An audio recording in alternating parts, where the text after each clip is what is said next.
Hello, ladies and gentlemen. Welcome everyone to this March full council agenda on the 27th of March 2025.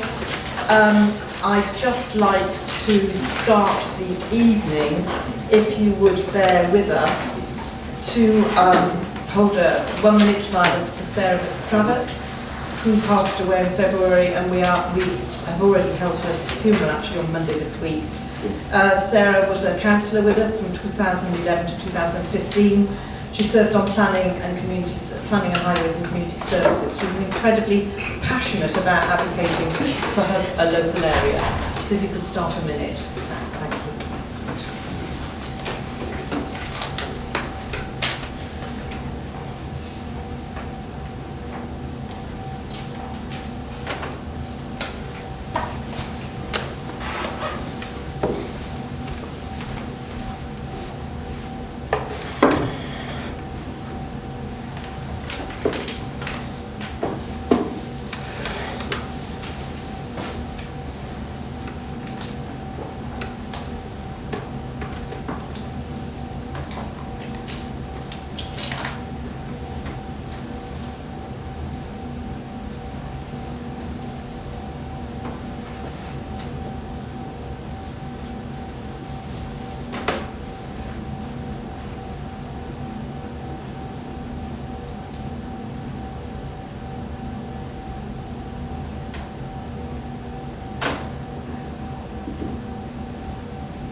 Thank you, everyone.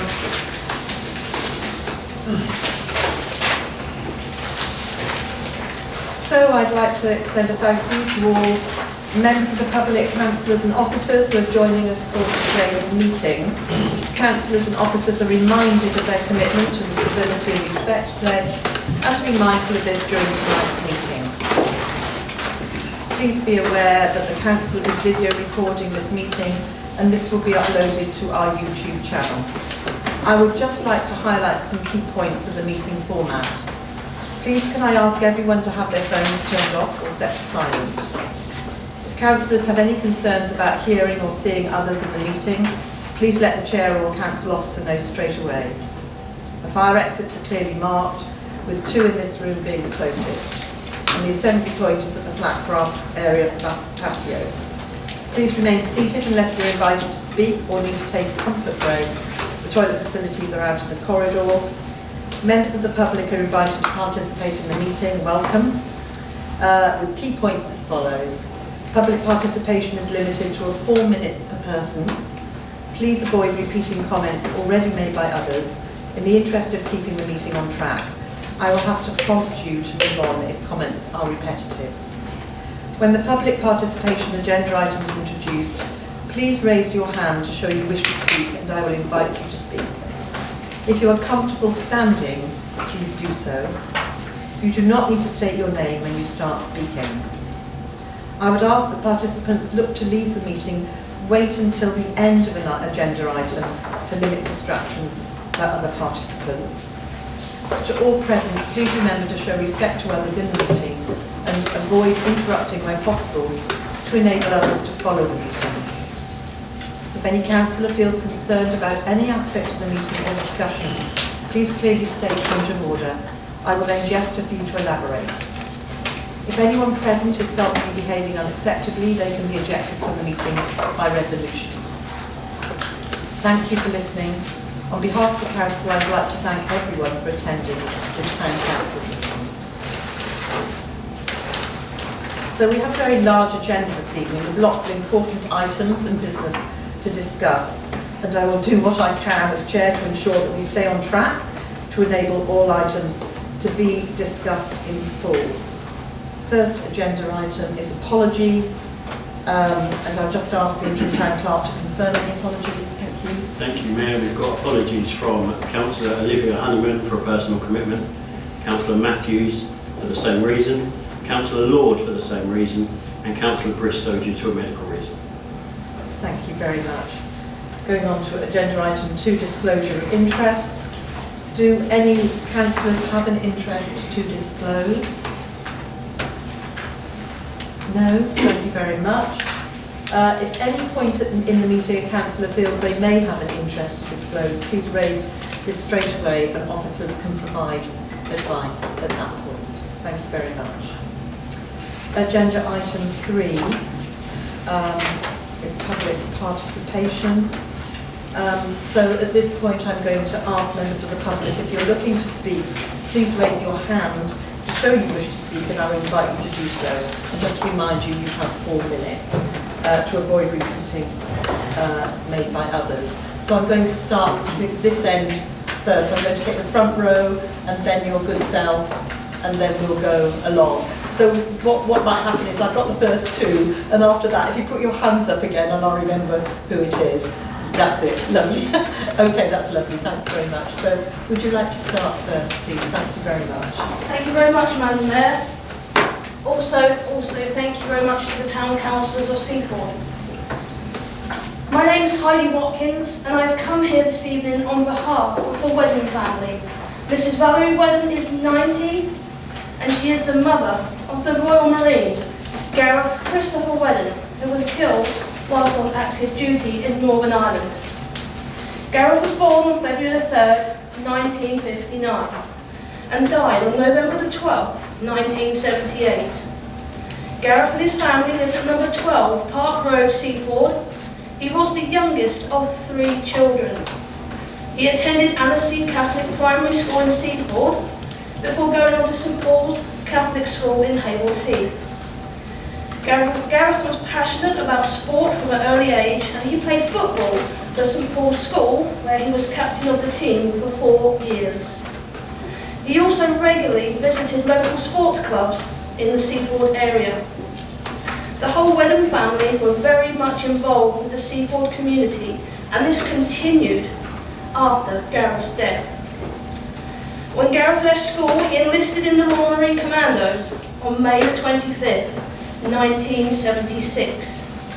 Having completed his training, passed out on December the 10th, he was attached to K Company 42 Royal Marine Commandos. He was deployed on active service to Northern Ireland in 1978. Just 1 week away from completing his tour, he was fatally injured.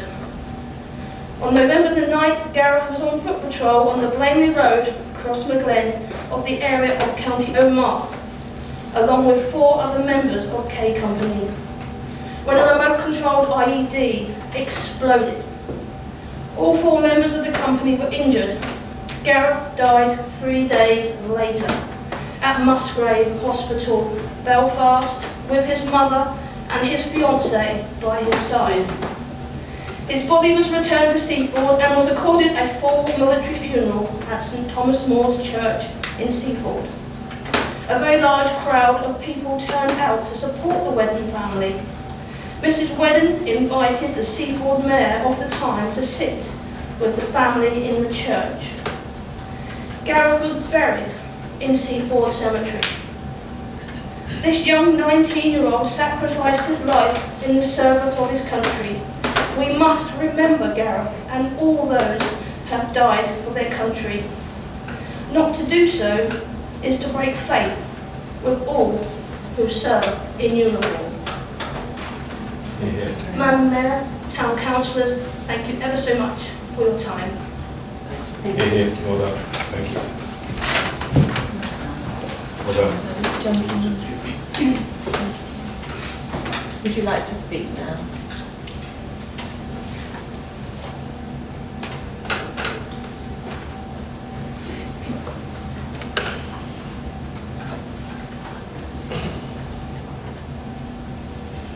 Kept at some time to write. That's absolutely fine.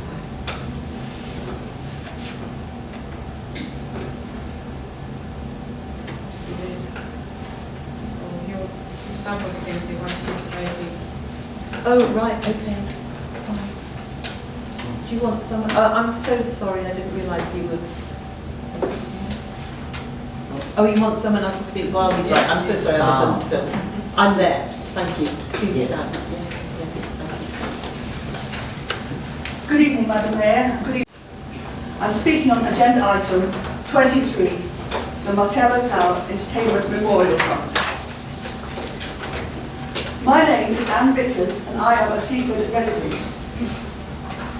When my husband died, I wanted a memorial for him. Referring to Seaford's memorial brochure, I had two viable options. Either pay £600 for a whole bench at the View, or pay £800 for a tenth of a bench at Martella Tower.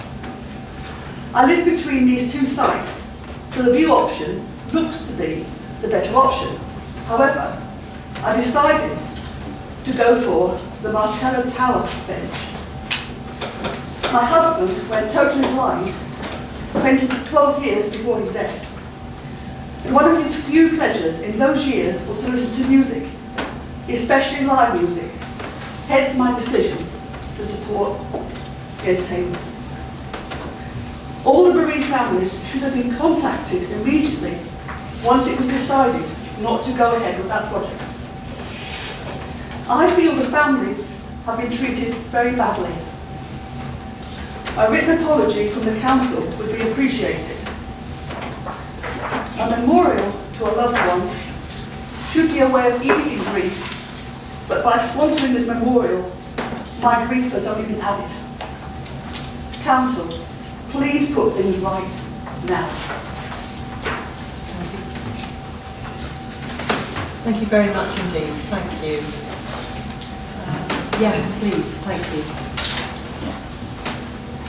Good evening, Mayor. Good evening, councillors. My name is Fran Chorlton.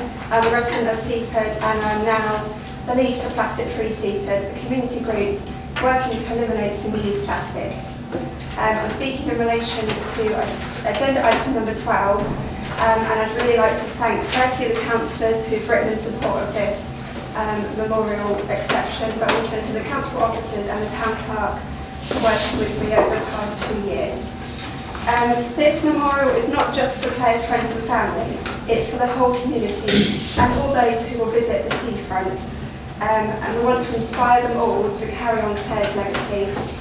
Individuals, community groups, former councillors, former mayor, Rodney Reed, and local business owners have all expressed their support. In 2018, Seaford Town Council passed a motion to support plastic-free initiatives within the town of Seaford, and that they would lead by example. After this, Claire Summers almost single-handedly pioneered the plastic-free movement in Seaford for the benefit of the whole community, but also the wildlife and the coastline that you're fortunate to be custodians of. I really hope that you'll allow this legacy to be publicly remembered. The design has been really well thought through with respect to the harsh conditions of the environment and to be able to enable residents to interact with it. The plastic crisis is looming, and I hope that this will provide a place for all to sit and reflect. On a personal note, I've put so much into this over the last couple of years, done everything asked of me in time and with patience.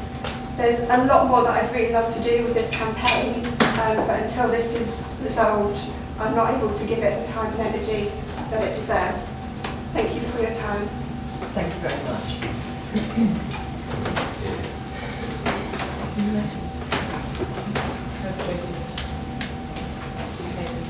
Yeah, he's ready. Still typing. Okay, yes, at the back. Thank you.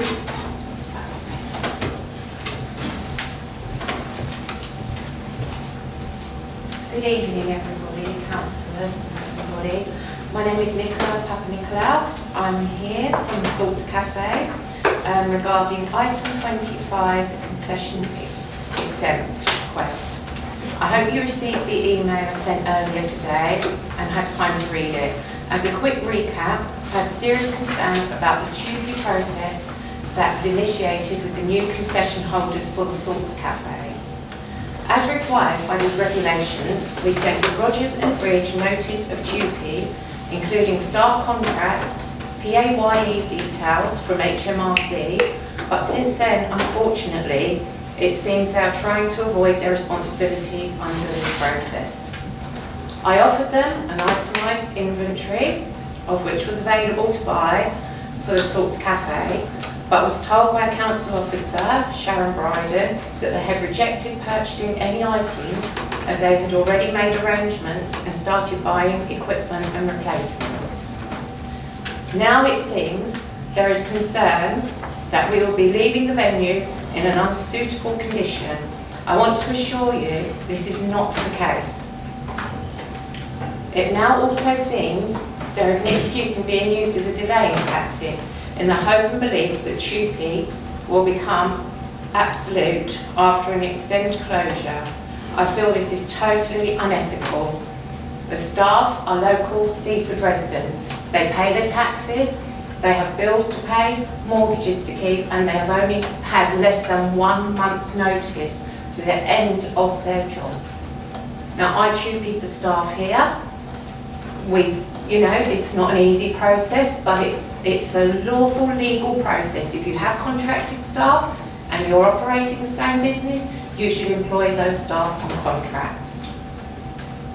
So, it now also seems the excuse being used as delaying tactic in the hope that the TUPE will become obsolete after an extended closure. This is totally unethical. To ensure this delay does not affect the continuation of these workers' rights and contracts, I want to make it clear that I will only be removing furniture and equipment from the cafe, which can be placed the same day as the new tenancy is taken over, and we have done it, so we know you can do that. It's plumbing in of a coffee machine, a water boiler, and you take your broccoli, and everybody else, Coca-Cola, Walls ice cream, will provide those fridges on the day you open. The venue will be left in a much better condition than when we took over, with a 5-star food hygiene rating, which it currently has. Under the EHO's requirements that were the responsibility of Seaford Town Council, we ourselves took on the works to get the 5-star rating. We have sent evidence of this to officers and to Steve Quell. The evidence is there in full colour of the photographs sent of the works we took on, and we were not reimbursed for those works. I am sure when the inspection is carried out on the 1st of April, it will be reported back that the cafe is in perfectly good order, ready to trade from. I am baffled as to why Seaford Town Council would consider losing rental income and spending public money on a commercial asset when it has been pointed out to me numerous times that the onus for improvements are on the concession holder, not on public's money or the town council's money.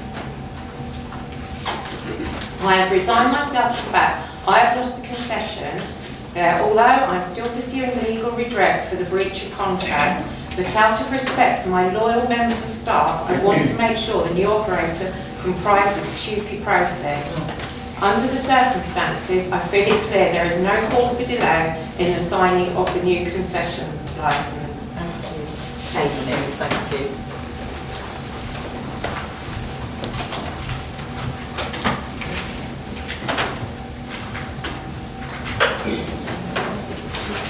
Is there anyone else at all that needs to speak? Just thank you.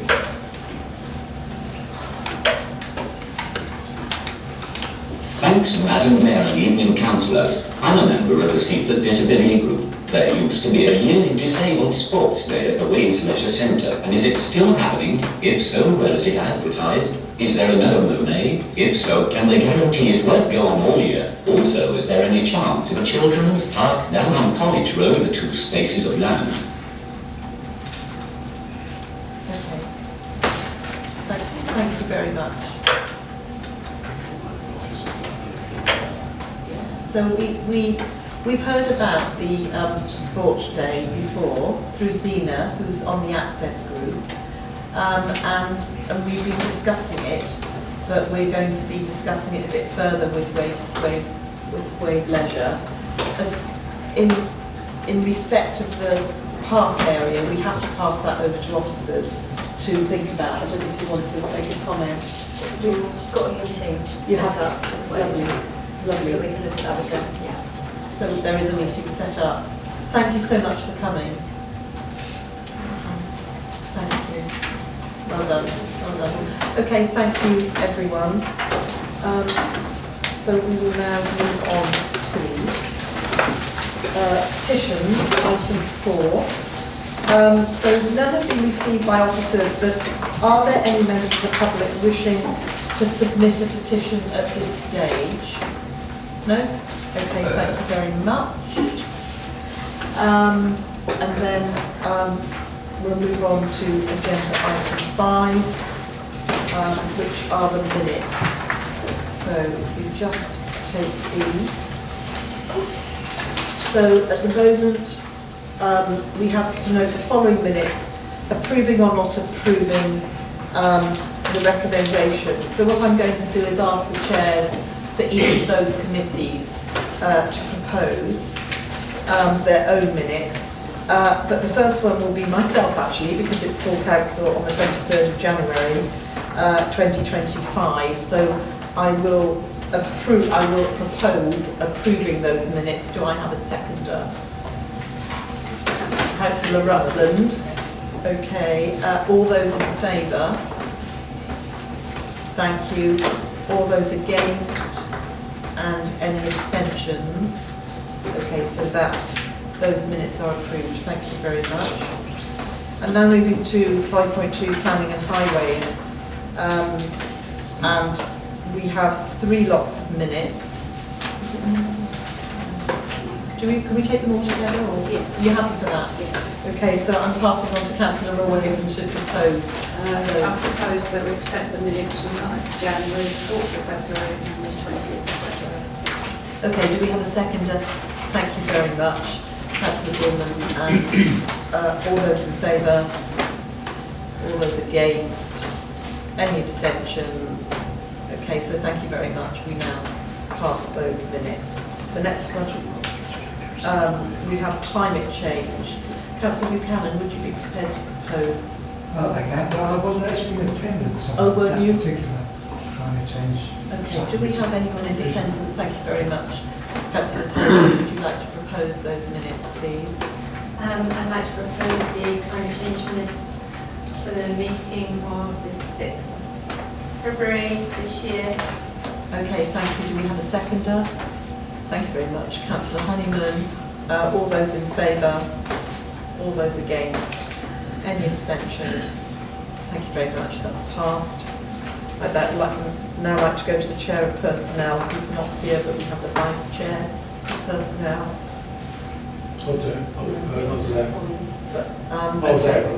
Okay, so Councillor Richard Honeyman, would you like to propose? I'd like to propose the personnel minutes on the 30th of February correct. Okay, thank you very much. Do we have a seconder for those? Anyone else here that was at that meeting? Sorry, thank you, Councillor Meek. All those in favour? All those against? Any abstentions? We pass those minutes. Thank you very much. Minutes of Community Services.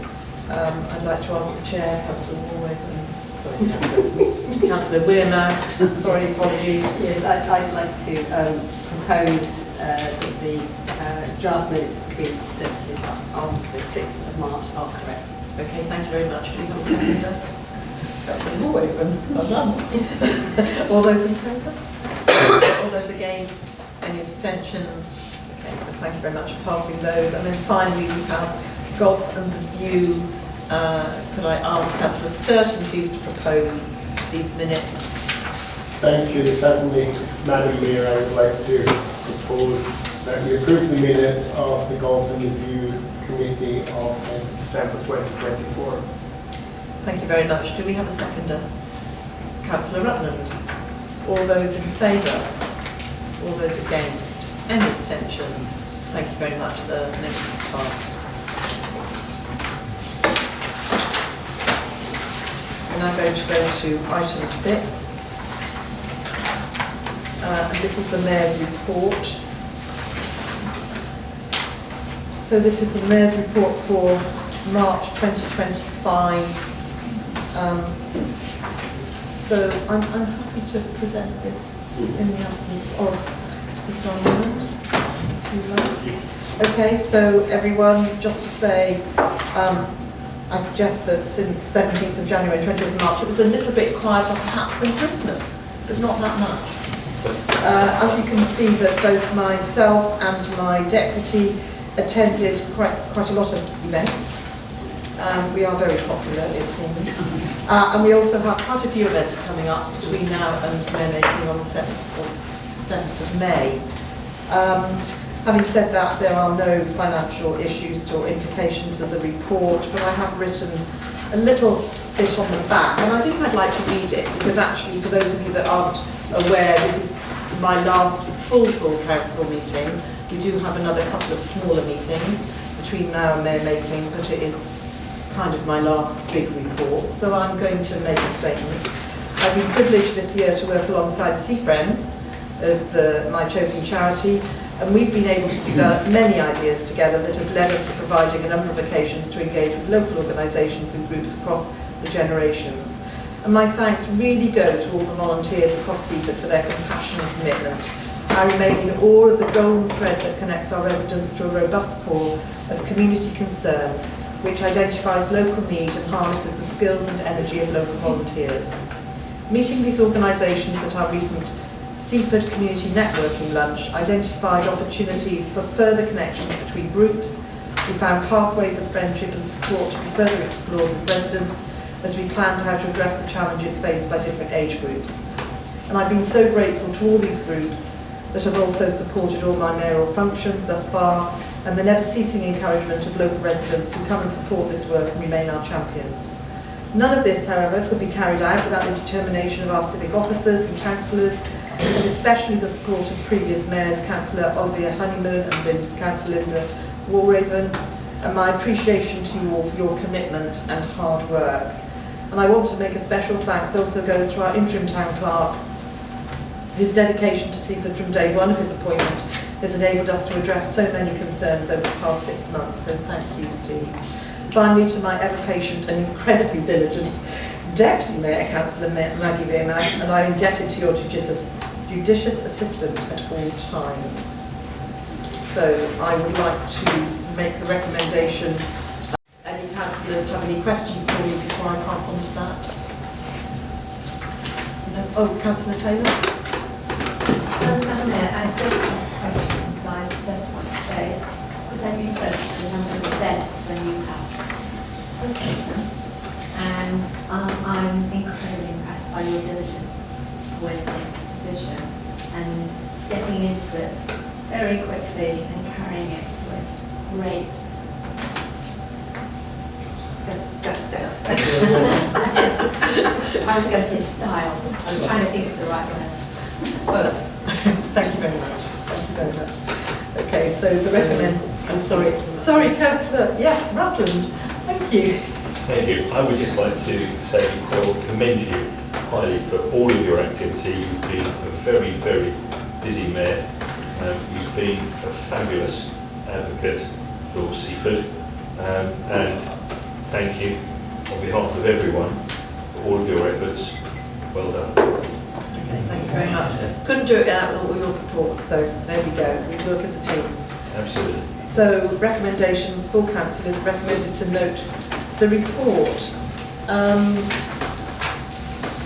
So do we have a proposer, Councillor Meek, and a seconder, Councillor Dubois? So all those in favour?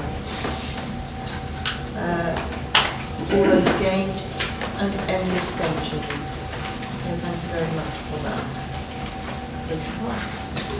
Okay, so we're now going to move on to item 7. And this is the interim town clerk's update report. The purpose of the report is to update all council on key town council work and work priorities for the town council. So I'd like to pass on to our interim town clerk, Steve. Thank you, Mayor. My report seeks to update councillors on a wide variety of the work that's ongoing within the town council. And this time around, somewhat unusually, we have a proposal as part of that in relation to a relatively last-minute situation with regard to the Bonningstead Wall temporary wall blocks, and a proposal that's contained within my report. So I'd welcome your questions. Okay, so do we have any questions in respect of the report from the interim town clerk? Yes, Councillor Anthony. Thank you, Madam Mayor. Can I just start by saying thank you for a very excellent report and all the hard work of yourself and your officers. And I think it's very good to read a very positive glowing update for the town clerk, so that's quite great. Obviously, I did notice somewhere along the line that our ACAD for last year has still been delayed by the external auditor, trying to see because of following the complaint. And also, for what gets my concern is that when I look at the forward planning work list, I cannot see anything about this year's ACAD. It's year end next week, and I guess the annual audit and the ACAD process for 24-25 kicks in. And I guess my question is, are there any plans to proceed with the ACAD for this year, or do we have to wait until the outcome of the last year's ACAD to actually proceed? And can that be on your work list as well in the future? Or? Okay, so the answer to the first question is no, they're separate standalone reports, and we still have to do the AGAR for 24-25 by the deadline, which I believe is the end of July. And the fact that the 23-24 AGAR isn't yet approved doesn't stop us from proceeding with the 24-25 AGAR. And the RFO will bring papers in due course to ensure that that's ready and done. The reason that the next full council is before that date, the deadline date, is to ensure that the AGAR is approved by full council before the deadline. I hope that answers your question. Thank you very much. Do we have any other questions? Councillor Henry. Thank you, Madam Mayor. Yes, just regarding items 2.6 to 2.9, 2.9, basically it's almost like a agenda item there about where the blocks are down 5 on that wall. Are they now gone? And then the only reason why I asked that is, could they have any use down to the gardens in any future use for various reasons, depending on certain scenarios which may or may not happen in that particular location. So it's just more of a thought process than actually, definitely we saw or somewhere up the south of Barnet area, just somewhere where it could be a bit more useful. So even if they may be taken away, but as we have basically paid for them, they may have a use somewhere else in the town. That's all I was thinking. Nothing concrete, so to speak. So it's more than thinking. I don't know if you have any comments on that, or if the Sharon says. You're able to come back to that. We have looked at our other projects in town. At the moment, we don't need blocks of that size and quantity. To move them to other locations is quite costly because of the type of vehicle that we would need to do that. With regards to Cliff Garden, I think the Seaford Community Partnership have made other arrangements with the fencing that they currently have in place there to conduct some works to keep the site concealed or closed for public to gain access to, and that would be the case with the concrete blocks. I think I'll just add, to add really on what Sharon said, is that there is a significant cost of moving them each, because they're 2.3 tonnes or 2.4 tonnes each. And you need, is it called a high-up, Sharon? Yeah. Higher, which is expensive in itself.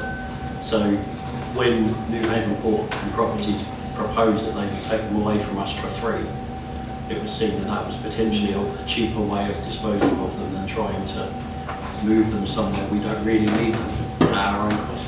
Just quickly come back. Obviously, just very quickly, obviously down the port area, yes, there's obviously space there, but they've probably got something in mind, haven't they? They have a lot of space to store those sort of items, so it probably is more use than maybe if there's nothing which you obviously thought about in use for the Seaford area. It was just a thought anyway. Thank you very much, Councillor. That's all right. No, it's all right. I'm just seeing the answer. That's fine. Okay. Does anyone else have any queries or questions at all? Okay, so if we just move on to the recommendations, I would suggest we take them one at a time. So actually slightly separate items. So the first item is to note the context of the report. We have a proposer. Please, thank you, Councillor. Seconder, Councillor Dromer. All those in favour? All those against? Do we have any abstentions? So thank you very much. And the second recommendation, to approve the proposal to dispose of Onishtat Wall temporary wall blocks to New Haven Port and Properties at no cost to the Town Council. Do I have a proposer? Councillor Adeniji. Do I have a seconder? Councillor Honeymoon. All those in favour? All those against? Any abstentions? Thank you very much.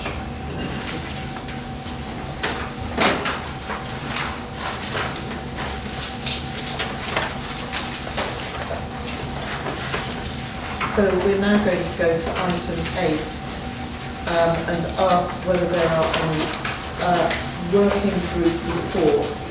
We actually do have a working group report from Councillor Buchanan. Councillor Buchanan. Chair, actually having just finally read the issue of Town Clerk's report, he has indeed mentioned the Seaford Plant Working Group. I'm just here to give a very quick update on where we are with that. After the full council agreed last November to move to stage 1 of the Southfield Barn project. This initial proofing exercise was to assess 2 key areas, including the issues of traffic visiting Seaford Head and the provision of power and water to the site. It was also intended that at stage 1 the Southfield Barn Working Group set up a governance model to take over the oversight of the project, at which point the Southfield Barn Working Group work would be complete. When the working group reconvened in January, the implementation of the governance model was discussed, and it was generally agreed that, given the limited nature of the work, that the group would continue for the time being. The working group tenure would be assessed more fully with the inauguration of the new committee structure in May, where the Southfield Barn Working Group would report to the new Seaford Head Open Spaces and Climate Action Committee. The first item to attend to was a review of the initial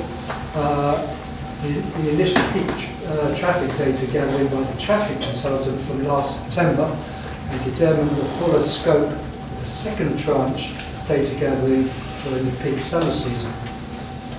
The timing of the traffic consultant's report, which would include the traffic data gathering, will be available around September time. It is clear that the timing of this report will not address the known traffic and parking issues for the summer season, and the working group began looking at interim parking management measures. Whilst the broad approaches have been assessed, in order to advise the interim town clerk and officers properly, the traffic consultant has been re-engaged to prepare a report regarding potential interim parking measures up at Southfield Barn. And this report should be available in the next few weeks. Thank you. Thank you very much, Councillor Buchanan. I'm also going to ask if there are any outside body representative reports. These, Councillor Lee? Yes. I've got a couple. I'm on the I'm OBR to the Chinkton Brooks project, which is also mentioned in the community services minutes as well.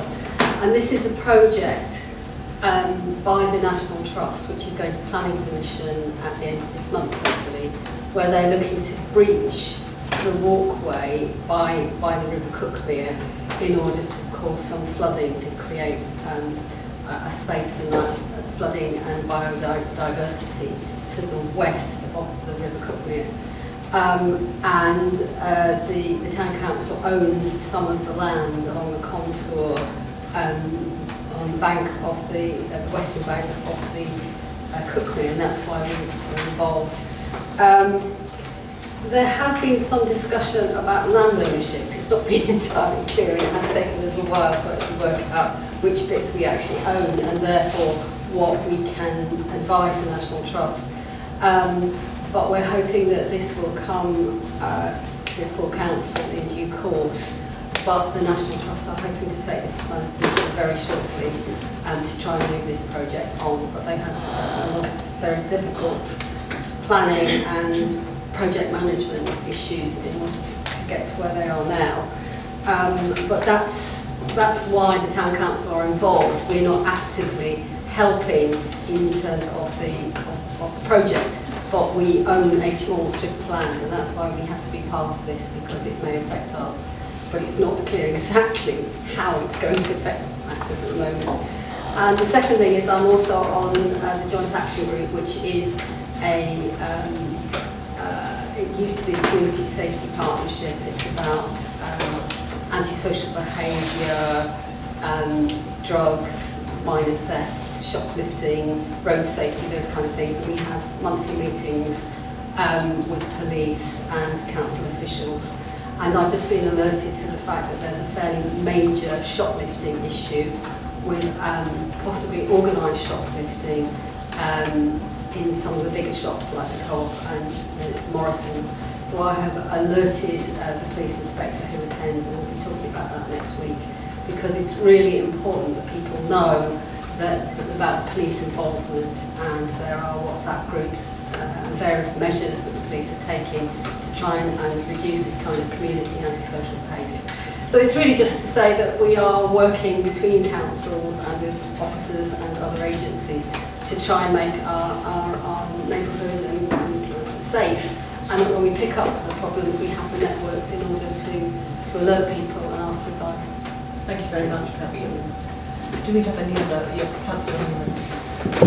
Thank you, Madam Mayor. I'll just do this from memory. I did attend the AGM of the Sussex Downs Rail Partnership, which used to formerly called the Seaford to Brighton Railway Partnership. I said it did get renamed a few years ago. It was a limited AGM, partly because our former MP Norma Baker resigned from that particular group as chair, and also the line officer, she also resigned after being posted for less than a year, so it was a bit of a transition. But what was concentrated on was looking at the transport aspects of the various local plans, so various districts, Brighton Hove, as well as the National Park and the County Council's transport aspects. Some of that's been rolled out. There was a gentleman there from Brighton Hove Albion, so there's quite a lot of talk about the influence of Brighton Hove Albion and on the railway network and everything which went with that. There's also another gentleman from one of the transport groups who look at the, if you've heard of risk expression for integrated transport plan, which used to be, I think it was a late 10 years ago, wasn't it? I think they tried to reactivate that particular idea again. And on the positive note, on the more sort of civic side, which whoever's the mayor next year might get involved with the Rail 200 anniversary side, which is a national event around the UK. Obviously it starts in Darlington, but there's various, we'll have more publicity as the years go on. The year does go on, but around about September, when the anniversary actually is, there'll be, I think it's going to be more summer events, so there'll be more events on the line, so keep an eye out on those. Thank you very much. Right. Thank you very much, Councillor Hinman. Do we have any others? Yes, Councillor Meek. Thank you, Chair. I'm on the Seaford Head Local Nature Reserve Management Committee, which is quite a mouthful, and it's quite a big committee, but we actually had a meeting this morning, so this is hot off the press.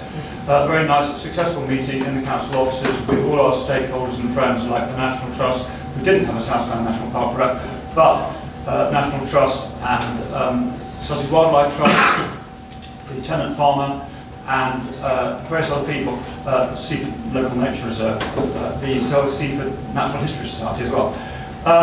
So it was very good to hear from the lead on this from the Sussex Wildlife Trust, that they're doing great work with cutting back the scrub, making scallop edging for invertebrates, and working with, in combination with the golf lead, Simon Lambert.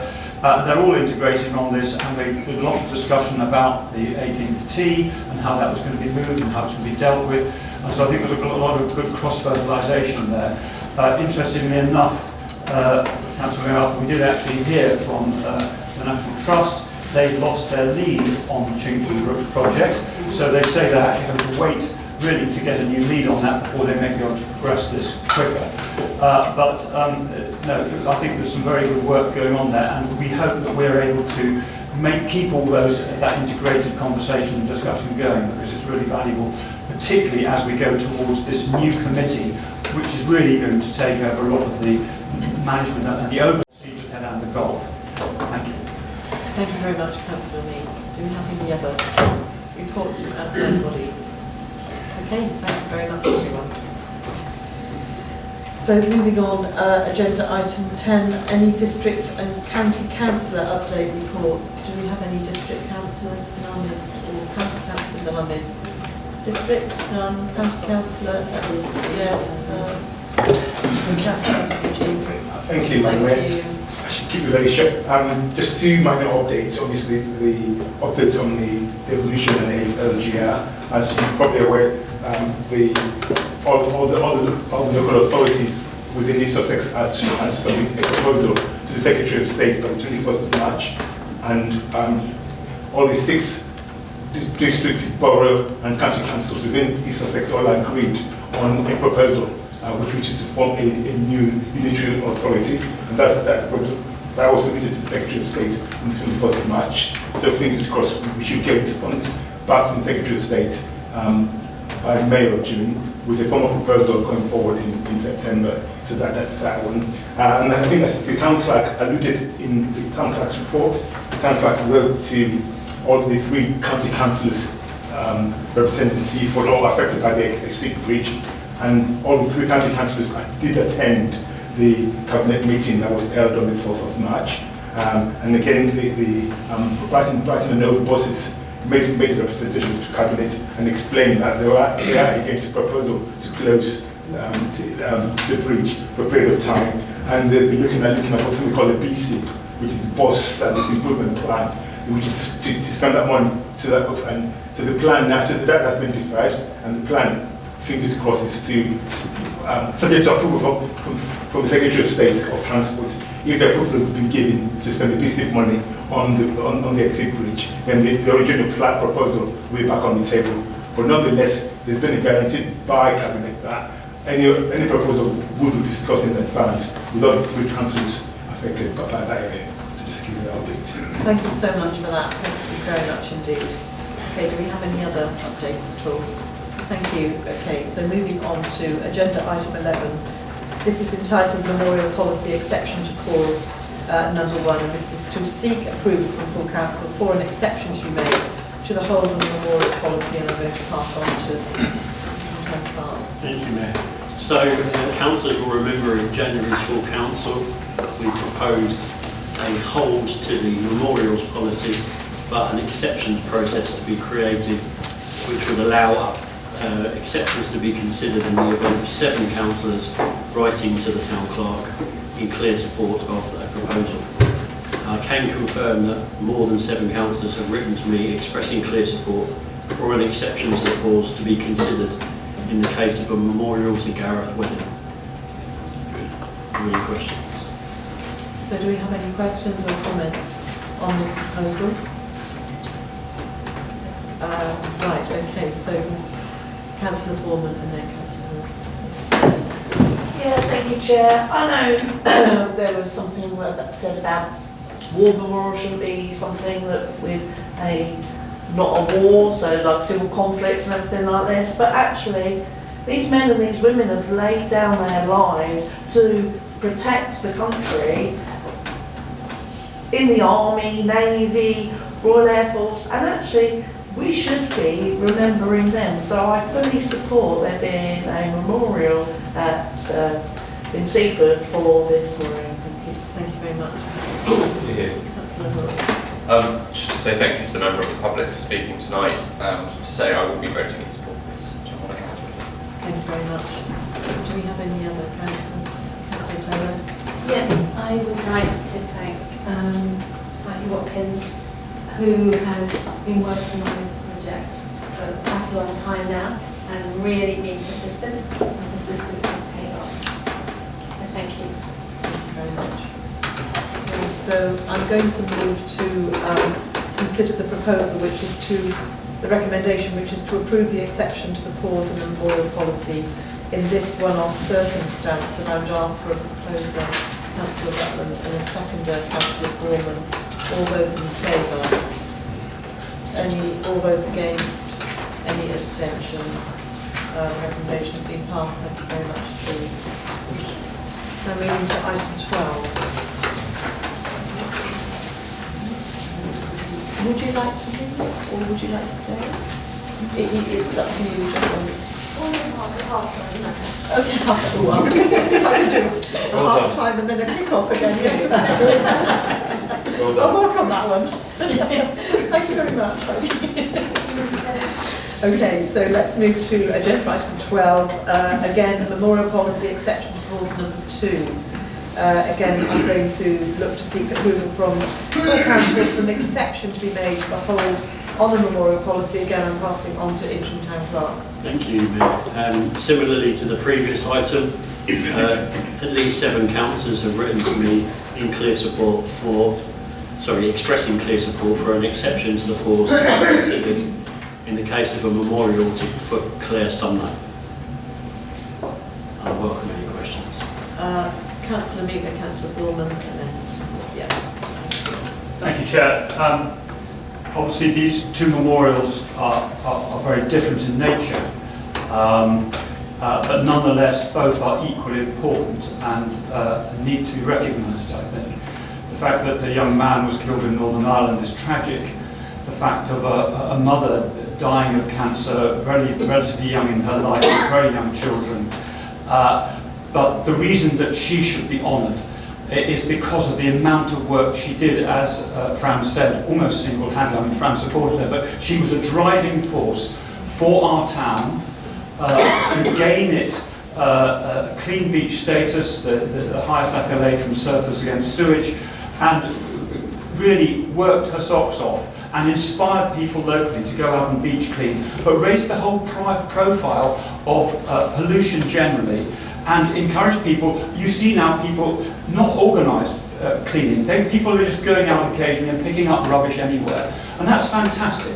And I think for our town, she was set a huge example. So I really think we need to support this one. And she's, as Fran has done an enormous amount of work to make a really unique, iconic bench, which she has, a kind of working example of how it would be constructed, which you can see, and it's passed all sorts of regulations and tests and everything. So I really think we should support this one, please. Thank you. Okay, thank you, Councillor Meek. I'm moving on to Councillor Gorman. Thank you, Chair. Fully supported Claire Summers when she was doing everything, as did the whole town council. We were fully behind her with plastic-free Seaford and everything. One of the reasons why I did ask for this to come here was that I thought we were going to see further designs. There is no design, because that's always been contentious since of what the design might be, because there's been things thrown about it. It could be this, it could be that, and I thought on this agenda there would be a design. We've got what it's going to be made of, but no specific design of what it's going to be. So I'm a bit concerned that there have been so many concerns from councillors over time of what it might be, what it might look like, where it could be sited and everything, but we haven't got the design. I keep mentioning this design, but nothing. We've got no diagram or description of what it's going to look like, so I'm just slightly concerned about that. Hold on to that for Councillor Meek and Councillor Dubois. Thank you. Thank you very much, Madam. And I think, again, we will recognise the tireless work given to Seaford by Claire Summers, and she did lots of work making Seaford a plastic-free town. I'm one of the councillors who voted to support the proposal, because I think it's quite important for two reasons. One, it's not necessarily does it actually, it's a legacy, but it's also something that's actually inspirational and also serves as an educational. So I think it's a two-pronged design, which I think I do fully support. Now, I'm obviously very much aware that there isn't a design, but part of the proposal on the table is to approve the subject to approval. They said the design will be approved by officers. So I think we do have to trust officers to actually to make the final judgment here. So I do say to councillors, do not let the lack of design be a reason not to approve it. Because what we are actually approving tonight is to give the officers the power to actually approve the final design. They're the expert, they're the professional, and I would rather we do that. So please do not let the lack of design be a reason not to approve the proposal going forward. So I think, but yes, I do support the proposal, and I propose that it's pertinent when it comes up. Thank you, Councillor Dubois. I'll just refer to my notes if I may. Yes. We were very fortunate to have had Claire and others continue the work of the founders of Plastic Free Seaford. There was no agreement reached to Community Services last year on the placement of the bench or on the design of the bench, even though we were led to believe by the then town clerk that approval was given in previous administrations, but this turned out not to be the case. I've received comments from residents concerned about the design. I've seen the design, it's quite elaborate, it's a metal structure, It's kind of a wavy, swirly thing. It does not resemble anything we've got in Seaford. It's quite unique. And we've never agreed Dane Road, Esplanade as the location. Location hasn't been discussed. So the type of memorial has been discussed, and we considered things like creating a bin receptacle to put plastic things in it. We never agreed the design, we never agreed the location. What I'm concerned about is that there are lots of people in Seaford that do this and other things, and every one of them is deserving of a memorial. How many other unique memorials is Seaford going to have applied for? Is it going to be sculptures? What is it going to be? And are we setting a precedent for many wonderful things across the town? Is that what the people want? I don't think this is something that can be decided by officers. A more detailed proposal needs to come to full council so that each councillor can make decisions based on their residents' views. And the resident views that I've received are not supporting Claire to have a memorial, but to have it in keeping with what is already present on the seafront, which is a standard bench. Or if it was going to be something else, then locate it perhaps on the new Cliff Gardens project. Thank you. Thank you, Councillor Dubois. Councillor Sturgeon.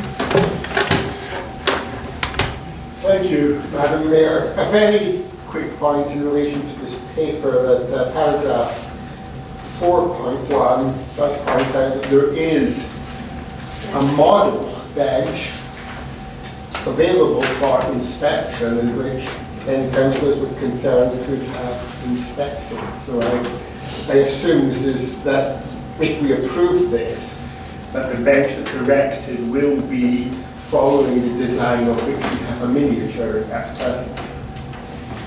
Okay, thank you very much. Does anyone else have a question? Councillor Honeyman.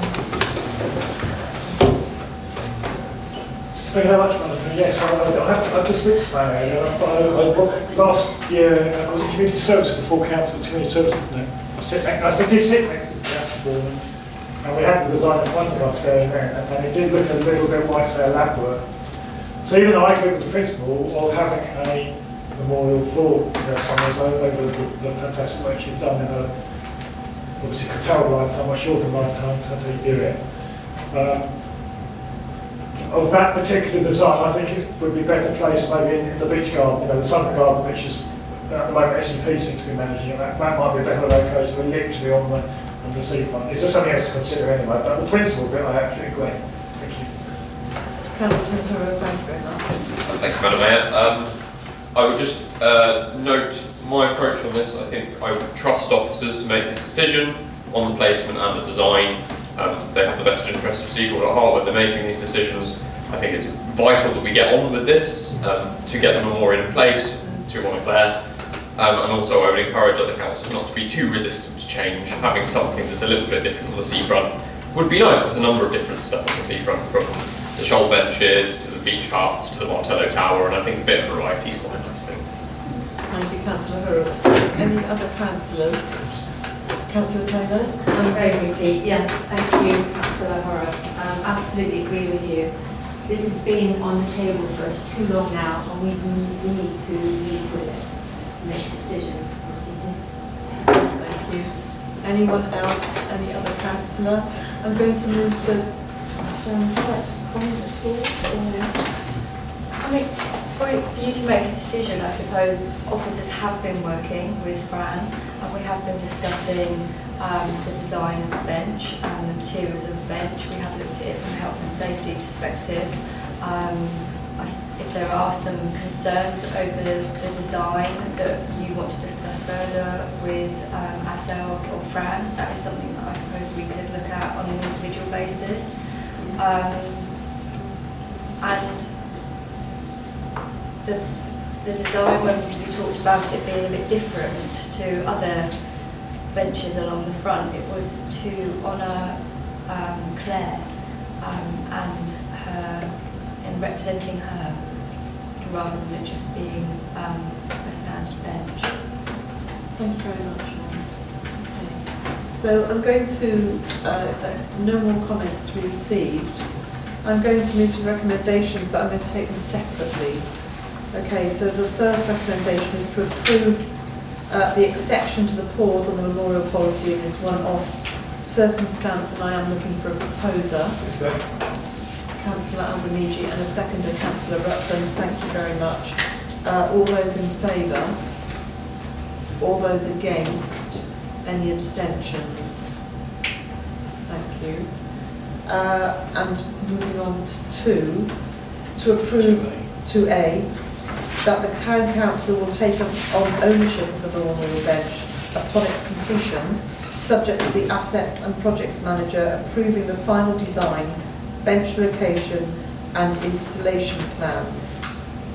So I'm going to look for a proposer for that one. Councillor Hurrell, seconder, Councillor Antonigi. All those in favour? All those against? Any abstentions?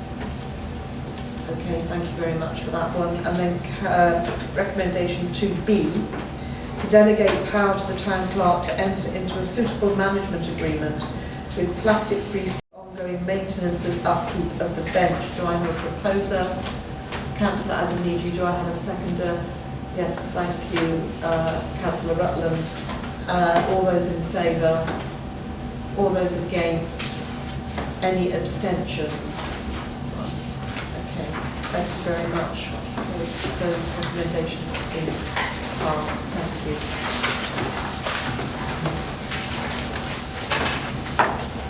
Okay, so I'm now moving on to item 13. This is about VE Day and Armed Forces Day. And the purpose of the report is to present full council with the options to consider in relation to the 80th VE Day celebration on the 8th of May 2025 and the Town Council's involvement in Armed Forces Day. And I'm going to ask our Town Clerk to present the report. Sure. In the absence of the Assistant Town Clerk, I think the Mayor's largely covered some of the paper is in relation to, but it's in terms of how the Town Council is proposing to mark the 80th anniversary of VE Day that's coming up on the 8th of May, and also Armed Forces Day. And there's a set of proposals in this paper which we're seeking Council's support. So do we have any questions or comments? Councillor Sturton.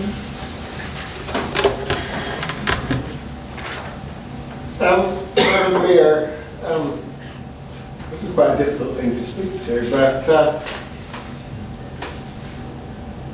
we're getting to the point. I mean, when I was young, I recall people who'd served in the First World War talking to them. There's no more of such people. It's faded from living memory. We're getting to the point where VE Day is slowly acquiring that same status. And I think we have to recognise that as time goes on, certainly the character of how we memorialise VE Day has to change.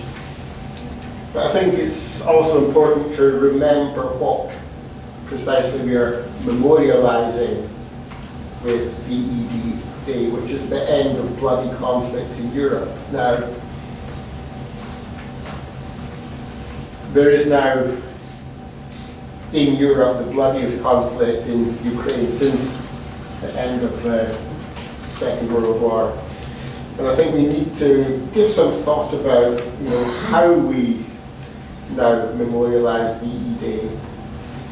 And I'm not going to push this to the point of asking for a proposal for an amendment, but I would like us to put on record, it's certainly, if you look at the things we're proposing to do in section 2.8, I would certainly approve of A and B. But in the current mood, I think the sort of bunting and spam fritters memory of VE Day is maybe not how we want to memorialise things. I just wonder how other councillors feel on this matter. Thank you, Councillor Sturton. Do we have any other councillors?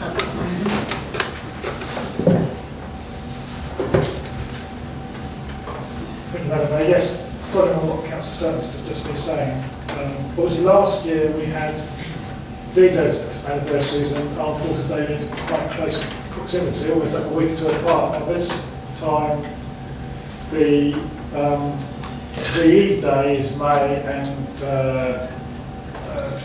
Armed Forces Day is at late June. It's got a certain date. You haven't put the date on there, but it is normally late June. Last Saturday in June. Yeah, so in this case there's a bigger gap this time. So whether or not there's time to do something a little bit more significant, I don't know, on the second one. But then, and also we obviously got the ongoing remembrance in November, which you didn't touch on here. But obviously that's still in place. So that's a slightly different celebration. There's more looking back. People really have died as opposed to people in the services per se, isn't it? So I know there is, as Councillor was saying, there's a certain amount of mix in there. And sometimes people do maybe forget the emphasis on the different sorts of celebrations. I don't know if we'll get involved with DJ celebration things or not, but that is probably next year, isn't it? Something.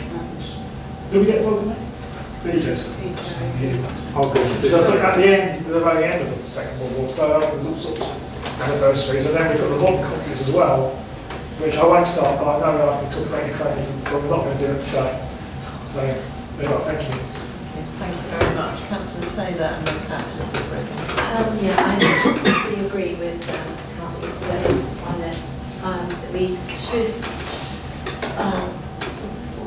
we're at a time of conflict globally, quite apart from the horrendous conflicts in other parts of the world as well, notably Gaza.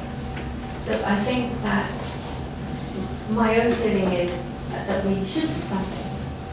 I have a preference for something slightly solemn in the middle of colour, which for me is something like the last post.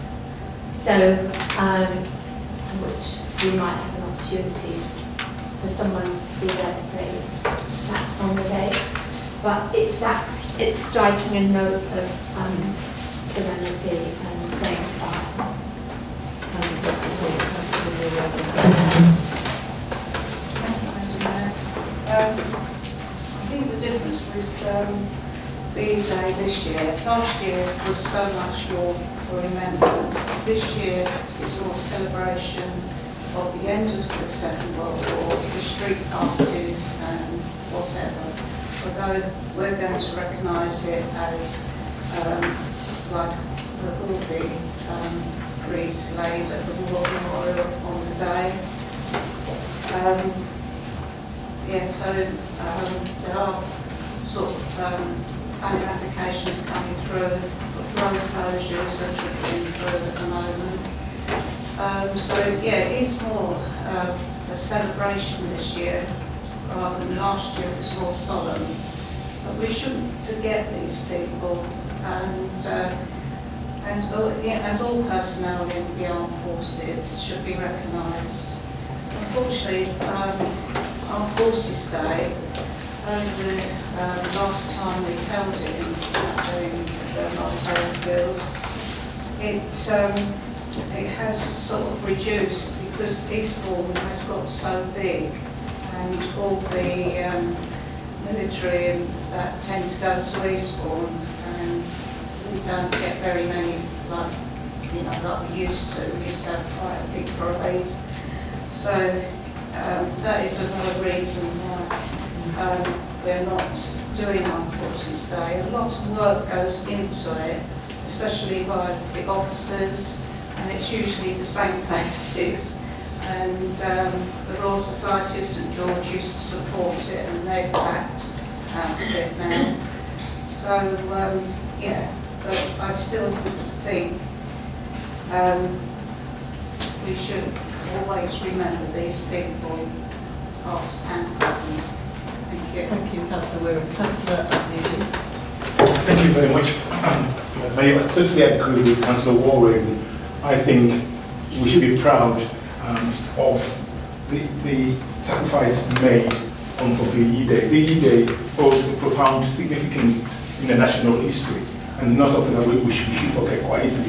Many people actually laid out their lives for the freedom that we actually have today as a society, and so let's not lose sight of that. And for me, the planned activities, raising the flag, the wreath, is a way for us to actually remember these sacrifices that was made, and also to actually celebrate the freedom that we actually have. So having the opportunity for shops to participate and street parties is for us again to celebrate that freedom. So it's part of our history. I'm proud of that history, and I want us to, and I hope we can, as a council, support, be proud and actually support that. In terms of Armed Forces Day, I think it's regrettable that, again, for reasons that have been espoused by Councillor Warwick, that the events have dwindled over the years. I've been in Seaford for over 30 years, and I remember, and for me, it's part of our history of the town as well. I went to go down to Martello Fields, and my children grew up, the use of tanks, army tanks, there, and actually one of my daughters actually grew up wanting to serve in the Navy, because she actually had an experience of going around. They had like a ship with my little field. So I think it's quite important, especially now that we're having problems getting young people into the armed forces. Again, to actually support the armed forces. Many of them actually lay down our lives for ourselves. And I think we just spoken to, just today about a memorial to someone who got killed in service. They are the armed forces there. We should remember them. And so I do think, yes, whilst I think it's I understand the reasons for not doing the Armed Forces Day, I think it's sad, but I do think we should celebrate and support this motion. Thank you very much, Councillor Radcliffe. Do we have any other councillors with any comments? Councillor Lee? I think this is a terribly sensitive subject. I actually understand what Councillor Sturgeon is trying to say. We should always be careful not to be too nationalistic about these things, particularly in these present times. We're honouring the dead, people who served to protect freedom, but what we see is the erosion of freedom going on all around us now. We need to stand up and protect freedom personally, socially, as well as honouring the people who protected it on the front of war. And I would hate that we got in any way jingoistic about it or anything like that. We need to honour people who died, and they served made a huge sacrifice.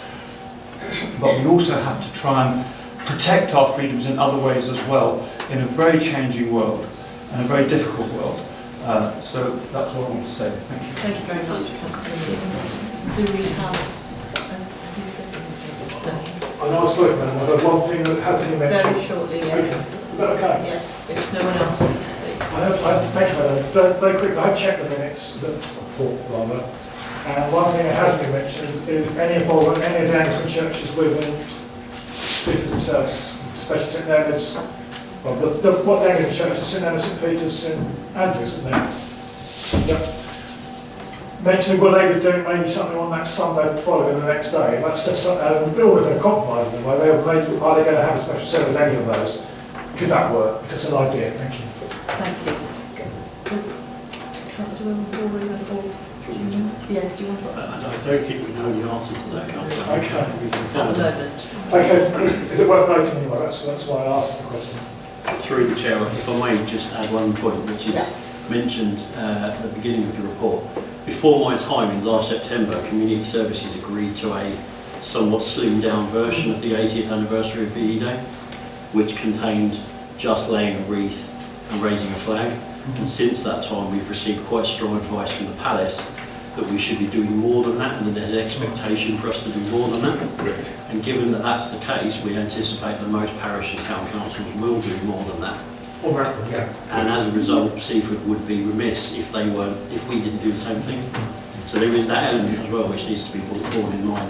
And I think that's the reason why the Assistant Town Clerk has proposed that we add a bit more to the VE Day 80th anniversary in recognition of the fact that the Palace has asked for more to be done. Okay, thanks a lot. Do we have any other further questions or comments about this? Okay, thank you very much. I'd like to move to the recommendations. I want to take each section separately.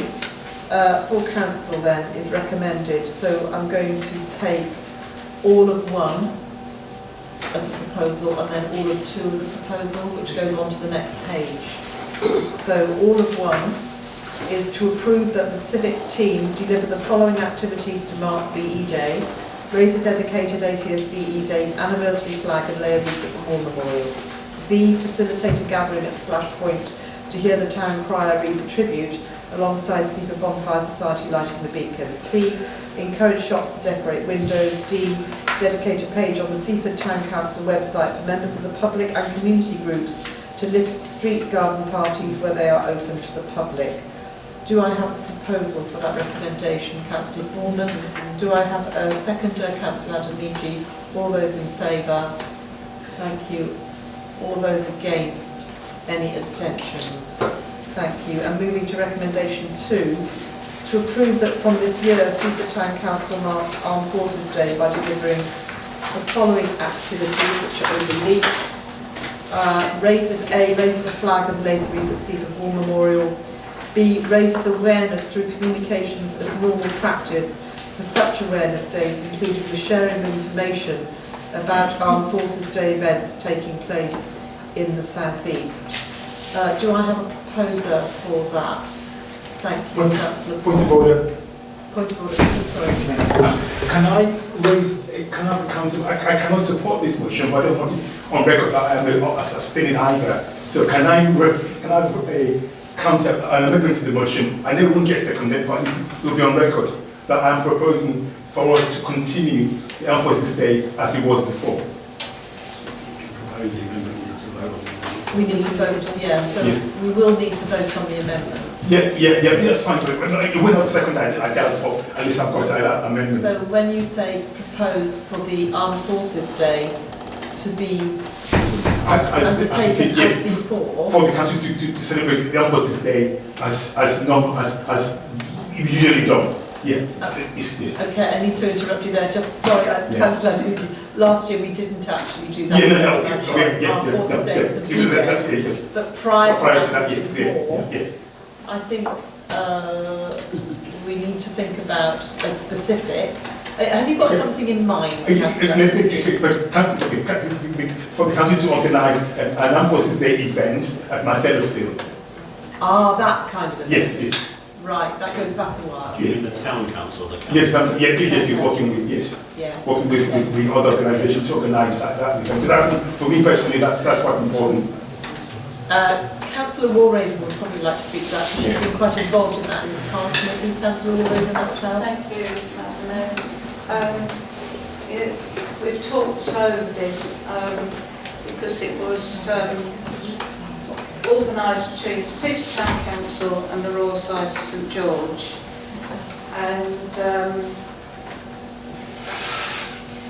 the Royal Society St George have now backed out of supporting Armed Forces Day, so it's just down to the council, unless we can get the Royal British Legion Zeta branch involved, which they didn't want to be involved the first time round when it was introduced a number of years ago.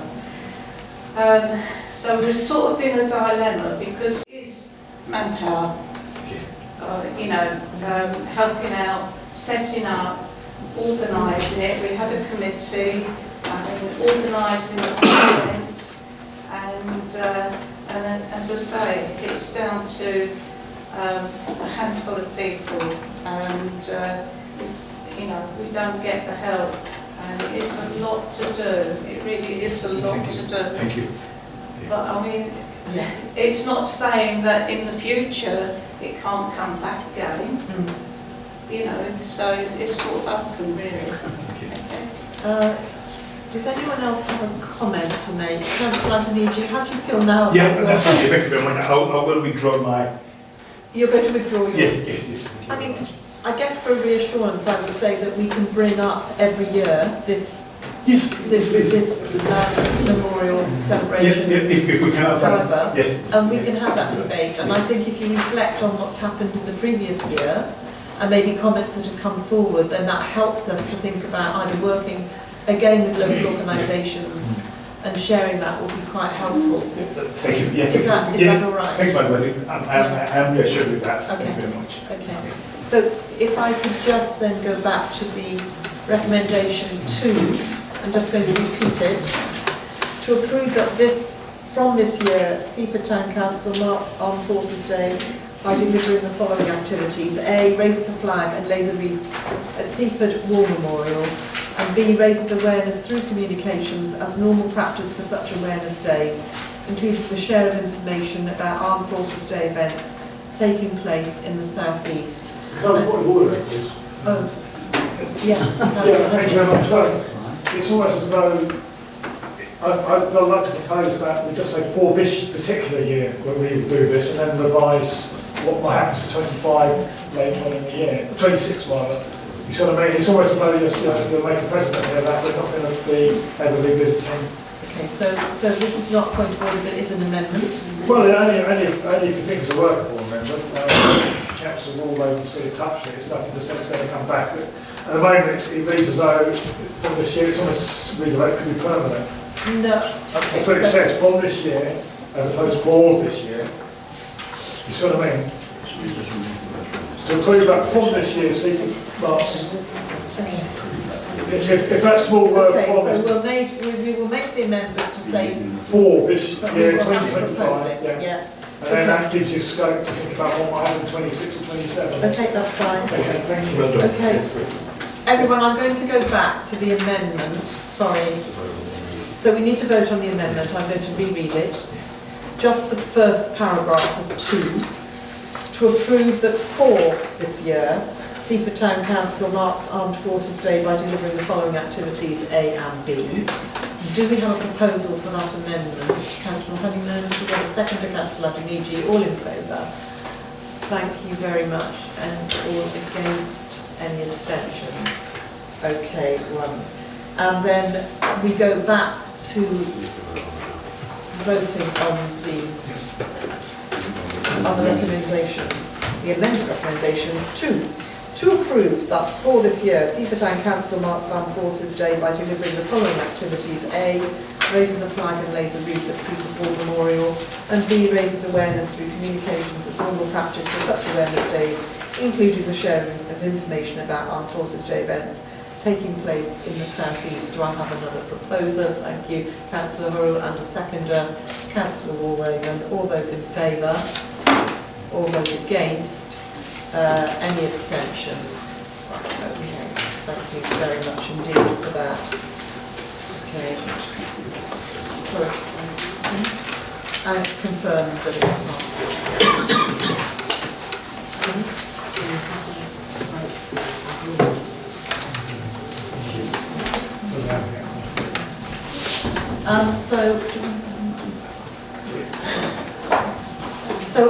Councillors, we're just going to have a quick break.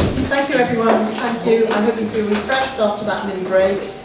I'm going to move to agenda item 14, which is the final review of the Town Council financial regulations. And I'm hoping that the Town Clerk will take us through the report. So thank you very much for your attention. Okay, the RFI apologises for not being able to be here this evening. This is to present the revised financial regulations as recommended by the Finance and General Purposes Committee for consideration and adoption by full council. I welcome any questions. Okay, do you have any questions from councillors? I'll go last. Right, okay, thank you, Councillor Dubar. Councillor Meek? I didn't understand what the problem was with getting 3 quotes and not getting 3 quotes. I mean, just get 3 quotes. I don't see the problem.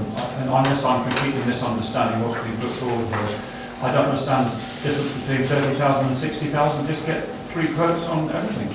I don't understand what this is about. Really. Sorry, that's just me being ignorant and not understanding. Can you explain that?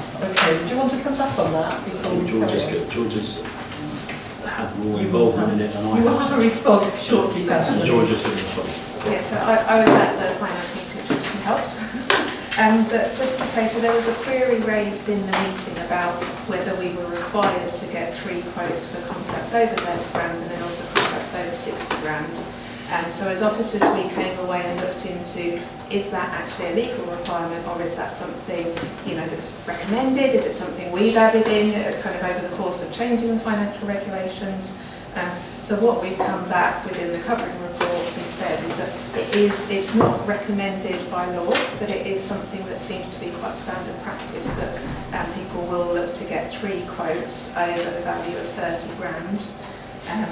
But I guess really we put it here as kind of an opportunity for the council to discuss it, and those councillors that queried it at the finance committee, I guess, to see if they want to discuss that further or make any suggested amendments to the regulations. Okay, thank you very much, Richard. So do we have any comments then from those? Councillor Rutland? I would say getting 3 quotes is all well and good in principle, but obviously it does take quite a lot of time, and therefore officer time. And if the contract is under £30,000 or if it's £5,000, is the amount of officer time spent well spent on a contract that is that small? Whereas in that sort of expenditure, sort of up to £30,000, would we not be more inclined to trust the officers to do best practice and seek best value? Getting 3 quotes doesn't always mean that it's the best quote that gets the job. It's usually the cheapest quote, and cheapest is not always best. And obviously very cognizant of the amount of time and work that the officers do. They've got enough on their plate already. I would say above £30,000 is sensible. Below it, or doing everything as a matter of policy, is probably not. And while I usually agree with you, James, in this case, I don't. Thank you, Councillor. Just a question.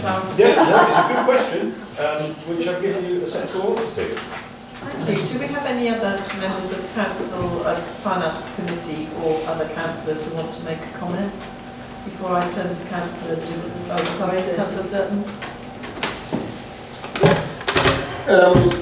Yeah, this matter did receive some discussion in F&GP.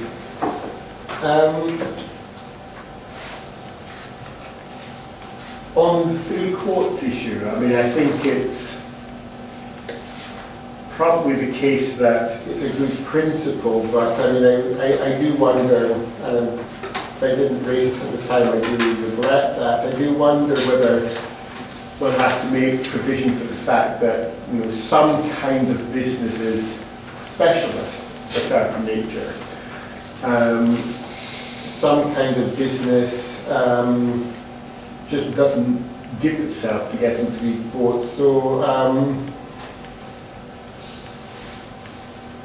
if the wording was expressed in terms like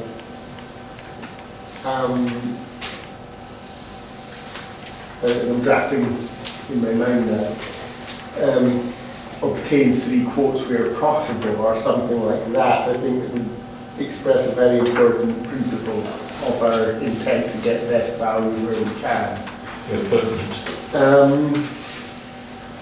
But I think another issue I just wanted to draw attention to was paragraph 20 of the report.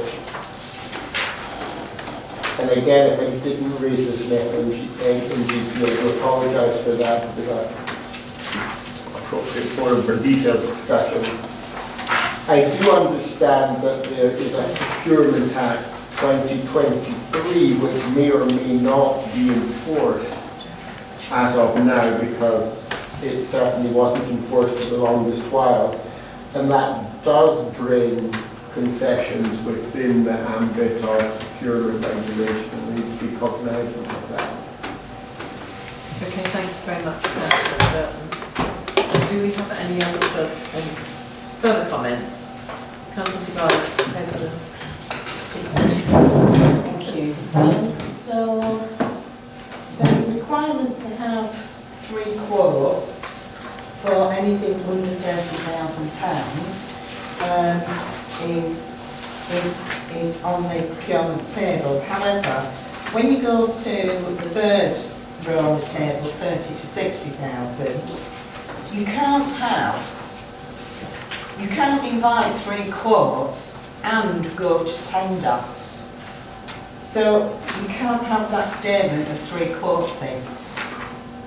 So if you go to tender, you go to tender and you get in as many quotes as you can. And that same principle applies to 60 and over. You can't go to tender and invite 3 quotes. They're 2 different processes. So it needs to be, that sentence needs to be removed. True. Then you've got, on page 63, the very last item in red, tender documents shall be handled, blah, blah, blah, the evaluation panel will come together. And I think you just need to say, as per the evaluation process, because the evaluation process details exactly what you have to do. And that bit in red is a little summary of it. But I think you do need to say, as per the evaluation process, in my view. And then just above that in red again, so the third bullet point from the bottom, you've said a minimum of 3 tenders shall be invited to tender. You don't invite 3 tenders, you invite, you issue a tender. So that actually just needs to be deleted. And page 49, 5.5 needs to say the contract's estimated to exceed 30,000, you will go to tender, not 60,000.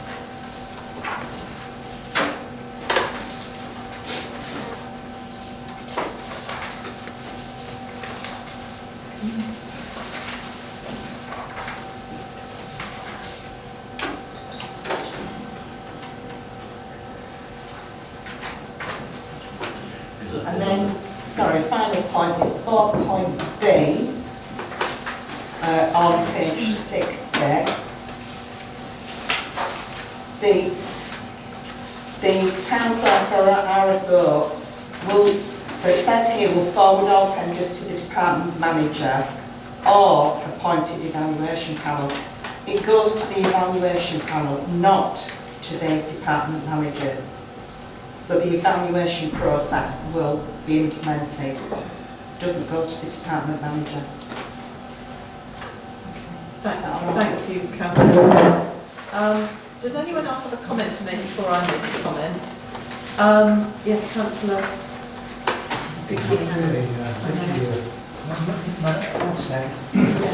I'm just a wee bit confused because these, in all cases, do you publish the tender on the website, or do you actually look at potential, I don't know, contractors or whatever, and make a selection of those ones you'd like to invite to tender?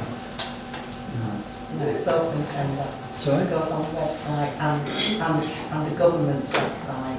And that, is that for which values of tendering is that? That's not for the 3,000 Over pounds. 30. Over 30,000. Over 30,000. Okay. So everything below 30,000, you invite people individually. You select some of the people and you say, please quote for this. Okay. Do I have any other comments before we say something about the information that you shared?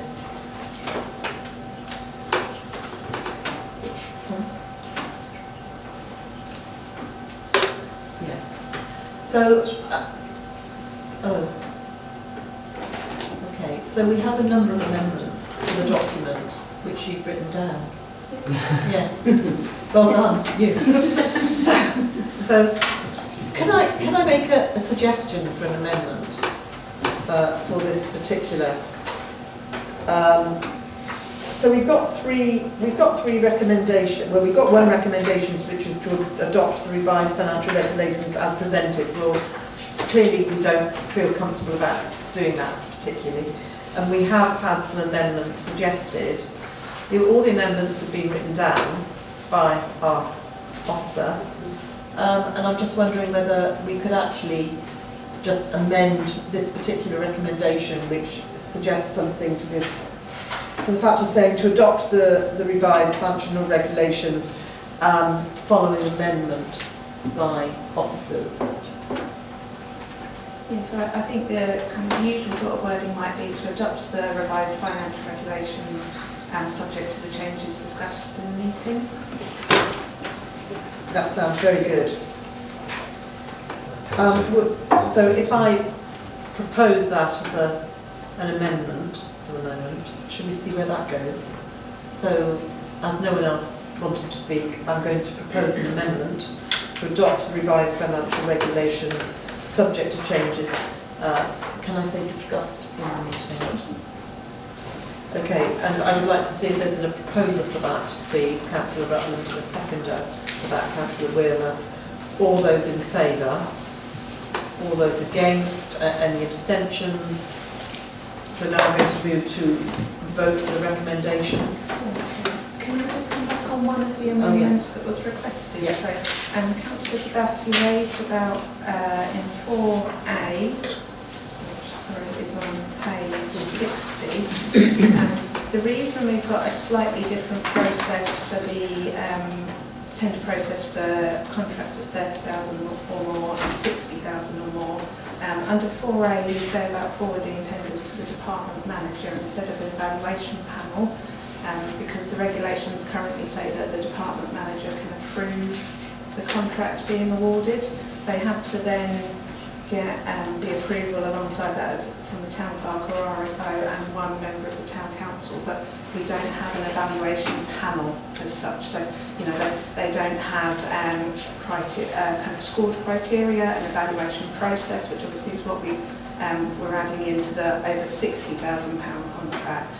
But just to clarify, there is that difference in process at the moment. So obviously it's up to council if they wanted to look to streamline the two processes, but I think all I would say is the advice we've had from our internal auditor is that it would be quite unusual to go to the extent of a full evaluation panel for contracts over 30 and up to 59999, because we do have a number of contracts that sit within that value, and to do an evaluation panel every time could be quite onerous. Can you give me an example of what those are? We did a £40,000 one recently, didn't we? Sharon, can you remember it was Paul signed up for £40,000? He Is that one is that one? yeah. One is that one. Yeah, so the work that was done to find a contractor and agree that running step all cost is one off the top of my head. But I mean, I'm just relaying the advice we've got, but obviously I don't want to go away with that amendment if that's not then something that has been working in practice. Okay, so you've got two processes. You've got under 60, which is department and town clerk Town clerk or RFO, and then one member of the council as well. Right, okay, and then over 60, you'll change that to evaluation panel as per process. Yeah, okay, I can look at that. Thank you, Councillor. Thank you very much. No, thank you, thank you. Okay, so we still have to vote on the amendment for the recommendation, sorry, the amended recommendation, so I'm going to reread it, unless you want to read it, have you written it? I haven't written it. All right, so the recommendation is now to adopt the revised financial regulations subject to changes discussed in the meeting. Do we have a proposer for that? Councillor Rutland, do we have a seconder? And Councillor Duval. Okay, all those in favour? All those against? Any abstentions? Thank you very much, everyone. Thank you for that. We're going to move on now to agenda item 15.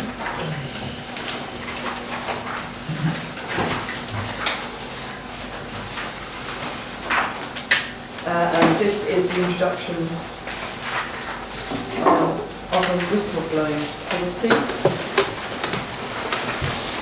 And this is going to be, this is to present the draft whistleblowing policy that the Finance and General Purposes Committee has recommended for adoption by full council. Can I turn to you, Georgia, to explain a little bit further? Thank you very much. Yeah, so I think as the Mayor just clarified, this has come through the Finance and General Purposes Committee. They considered this last week and had quite an in-depth discussion on it. We received advice kind of later last year that this is a policy that we should have in place as an employer, so we've kind of fast-tracked this. It wasn't on the original schedule, but we fast-tracked this to get this in place. I know some councillors have queried it coming through Finance and General Purposes rather than personnel, which as a personnel policy would have been its usual route. I think all I can say really is in an effort to get this adopted by full council as soon as possible, we took the decision to go through FMGP rather than personnel. Obviously also knowing that all the personnel committee members will sit within full council to have an opportunity to discuss this. The report itself is presenting the draft policy for adoption, which is actually the template policy that NALC and WorkNest have produced together. So we've gone and taken it from the NALC's website and tailored it slightly to ourselves as a town council. And kind of on that point, on your table when you arrived were some further amendments that have been suggested to this policy following some feedback from councillors. So thank you to those councillors that have come back supporting that. So I would say with regards to the motion, if any councillors are happy to suggest an amendment to that motion to adopt the whistleblowing policy subject to the change or as changed in the meeting, that would be useful. But really just open to any questions from council. Okay, thank you very much, Georges. Do we have any questions, please? Councillor Honeyman. Thank you very much, Madam Mayor. Obviously, for now, I would like to be, I'm very disappointed that this did not go to the HR Personnel Committee. I think it's too significant that it went to the FGP Committee. In fact, you could argue it also makes a mockery of the committee system, because you could argue you might wait with just a monthly full councils. That would then catch everything that needs to be done. But anyway, just for... I do have a suggestion that if you really want this to happen, you amend standing orders at some stage, but officers have a right to move gender items in committees as they see fit. So have a clause there so it doesn't become what I sort of couldn't undermine that particular committee on this occasion. There might be something to think about going forward that you can actually do that. Also, it might have been out of courtesy if it was going to a committee where it wasn't actually meant to be at, where you let other councillors know that particular item is going. I know we can look at stuff, but we're busy ourselves. We can see what gender items is. But overall, quite disappointed it did not go to that particular... I mean, there are areas in there. I think it's too simplistic. I won't have that discussion now. But I think it's just the principle of how you've dealt with this. I'm actually very disappointed, Madam Mayor, about what happened on this particular gender item. Thank you very much. Okay, thank you very much. Your comments have been noted. Thank you. Do we have any other councillors who want to make a comment? Sorry, Councillor Ball. Yeah, thank you, Chair. Just one thing, with the appendix, it says if your concern relates to a councillor, that you should send that complaint to the town clerk or the mayor or chair of personnel. This should be the monitoring officer, because they're going to be investigating, and any concerns or any issues with the council should go to the monitoring officer to investigate and never to the town clerk or mayor and chair of personnel. So I would ask for that to be amended in the appendix. Are there any other councillor comments about this paper or the attached policy? I think it's a general feeling that whistleblowing is often about a system or a culture. It's not about people, it's not really necessarily about individuals. And I'm just a little bit concerned about these stages, that you have to go through the stages and then you can go out to an outside body. Because employees may feel that they can't talk about this internally. They want to actually take something that may be a serious omission or commission. They may actually want to take it to an outside body first for fear of reprisals or destroying evidence or something first. And I just don't see that in the policy. I mean, I'm not saying that everything needs to be like that, and I don't think it should be stopped for details, but I just feel that whistleblowing is sometimes a much wider organisational disquiet, and that there should be a way of acknowledging that if someone has got very serious concerns about something that's happened, they may not want to talk to anybody in that organisation as a first step. And I just wondered perhaps that you could keep the policy under review, maybe bring it back to personnel in 6 months' time to see how people feel about this. So I suppose I'm suggesting an amendment of a review date, bearing in mind these kind of issues. Okay, thank you. Can I just have Councillor Taylor and then you can move on? Just, I paid my first visit to FGP for this meeting, and I think my memory is, I'm looking around, you might have seen there, my memory is that we very much, Councillor Wimmer, felt that we need to keep it under review, and maybe the first point that review will be 6 months, that's what sticks in my mind. So I don't know if anyone else remembers that. Might be wrong. Okay. Do we have any other councillor comments before I go back to the officer? Okay. Georgia, do you want to make a comment about this? Yeah, that's okay. So just taking kind of the last 3 points raised. So I think Councillor Gorman, you said about the route with concerns about a councillor. I think the reason for it being worded as it currently is was to allow scope for some of the informal concerns to be discussed about councillors, where it may be that you don't go straight to the monitoring officer, but that you do have the option to speak with the clerk or the mayor. Obviously that's up to this council to decide if you feel more comfortable that actually those informal discussions are had with the monitoring officer.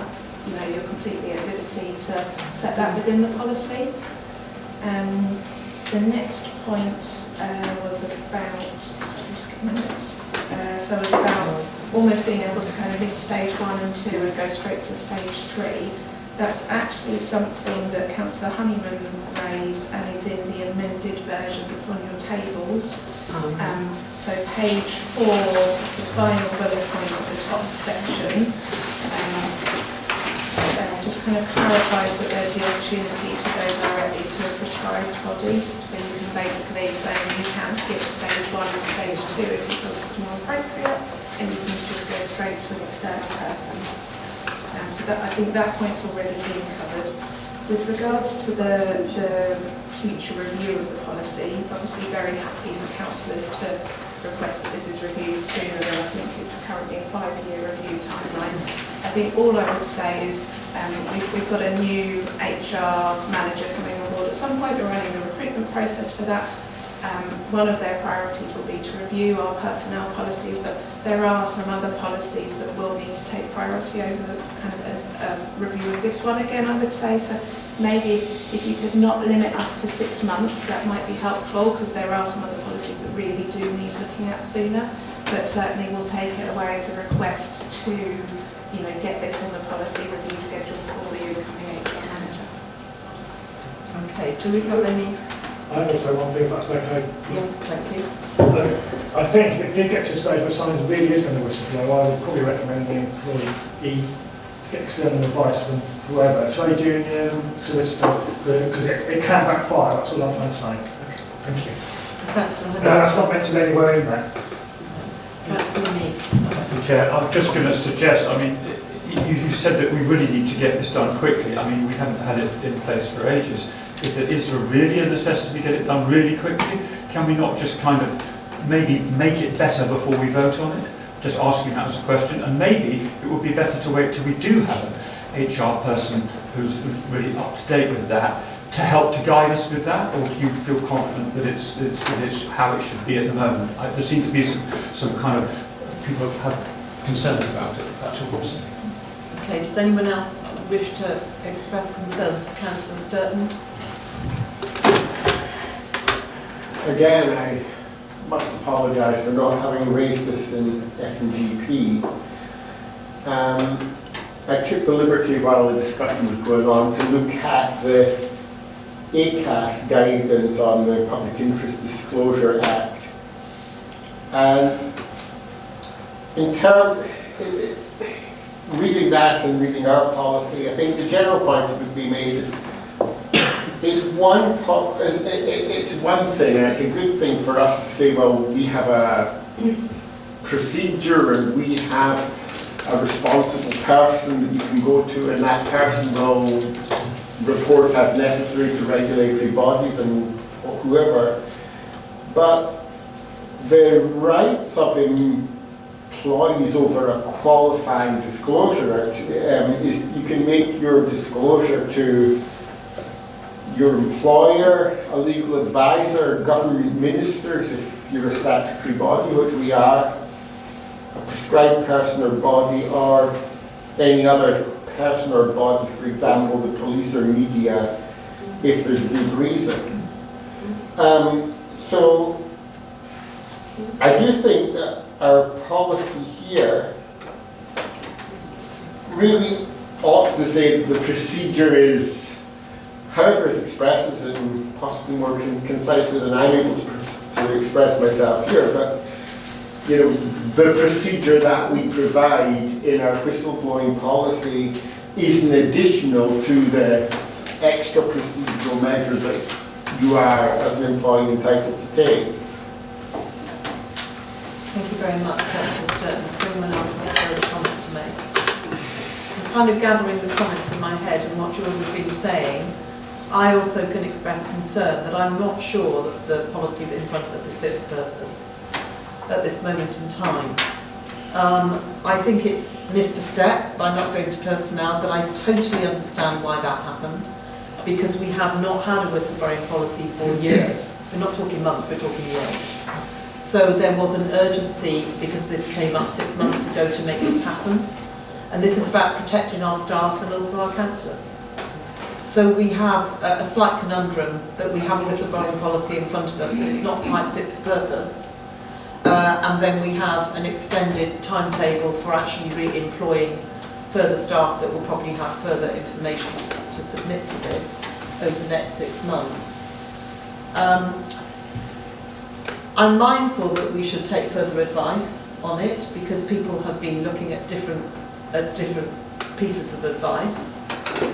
I'm suggesting, this is not an amendment yet, to officers whether it's possible at this moment to restrict the timetable, to take this back to the next personnel with amendments that officers can, with amendments that councillors, yeah, I've got you, councillors, to make the changes that they feel more comfortable with, that can then be agreed, and then it's then reviewed in the correct timetable for yourselves. I have a concern that if we approve it now, and then it goes into the long list of things that will be approved by the new HR, we won't see it till the autumn, and it's not quite fit for purpose. So I'm very happy to suggest an amendment. Before I do that, I'd like to hear from Councillor Duval. Thank you. It's just a question before we vote on any amendment. If we don't have a policy, does that preclude employees from whistleblowing? Do you have to have a policy to whistleblow, or can you whistleblow anyway? In which case, does it matter whether we have one now or in 6 months' time? Thank you. Would you like to respond to that? Yes, the absence of a policy wouldn't prevent an employee from being able to whistleblow. It's just that, you know, we should have a policy in place that guides or sets out the procedure more clearly. Thank you. Okay, thank you. So I think I'm going to suggest an amendment to say that the current whistleblowing policy requires further amendment and needs to be approved by personnel at its next available meeting. Can I say that? Perhaps you need to change the recommendation to refer the whistleblowing policy back to the next personnel committee. Yeah.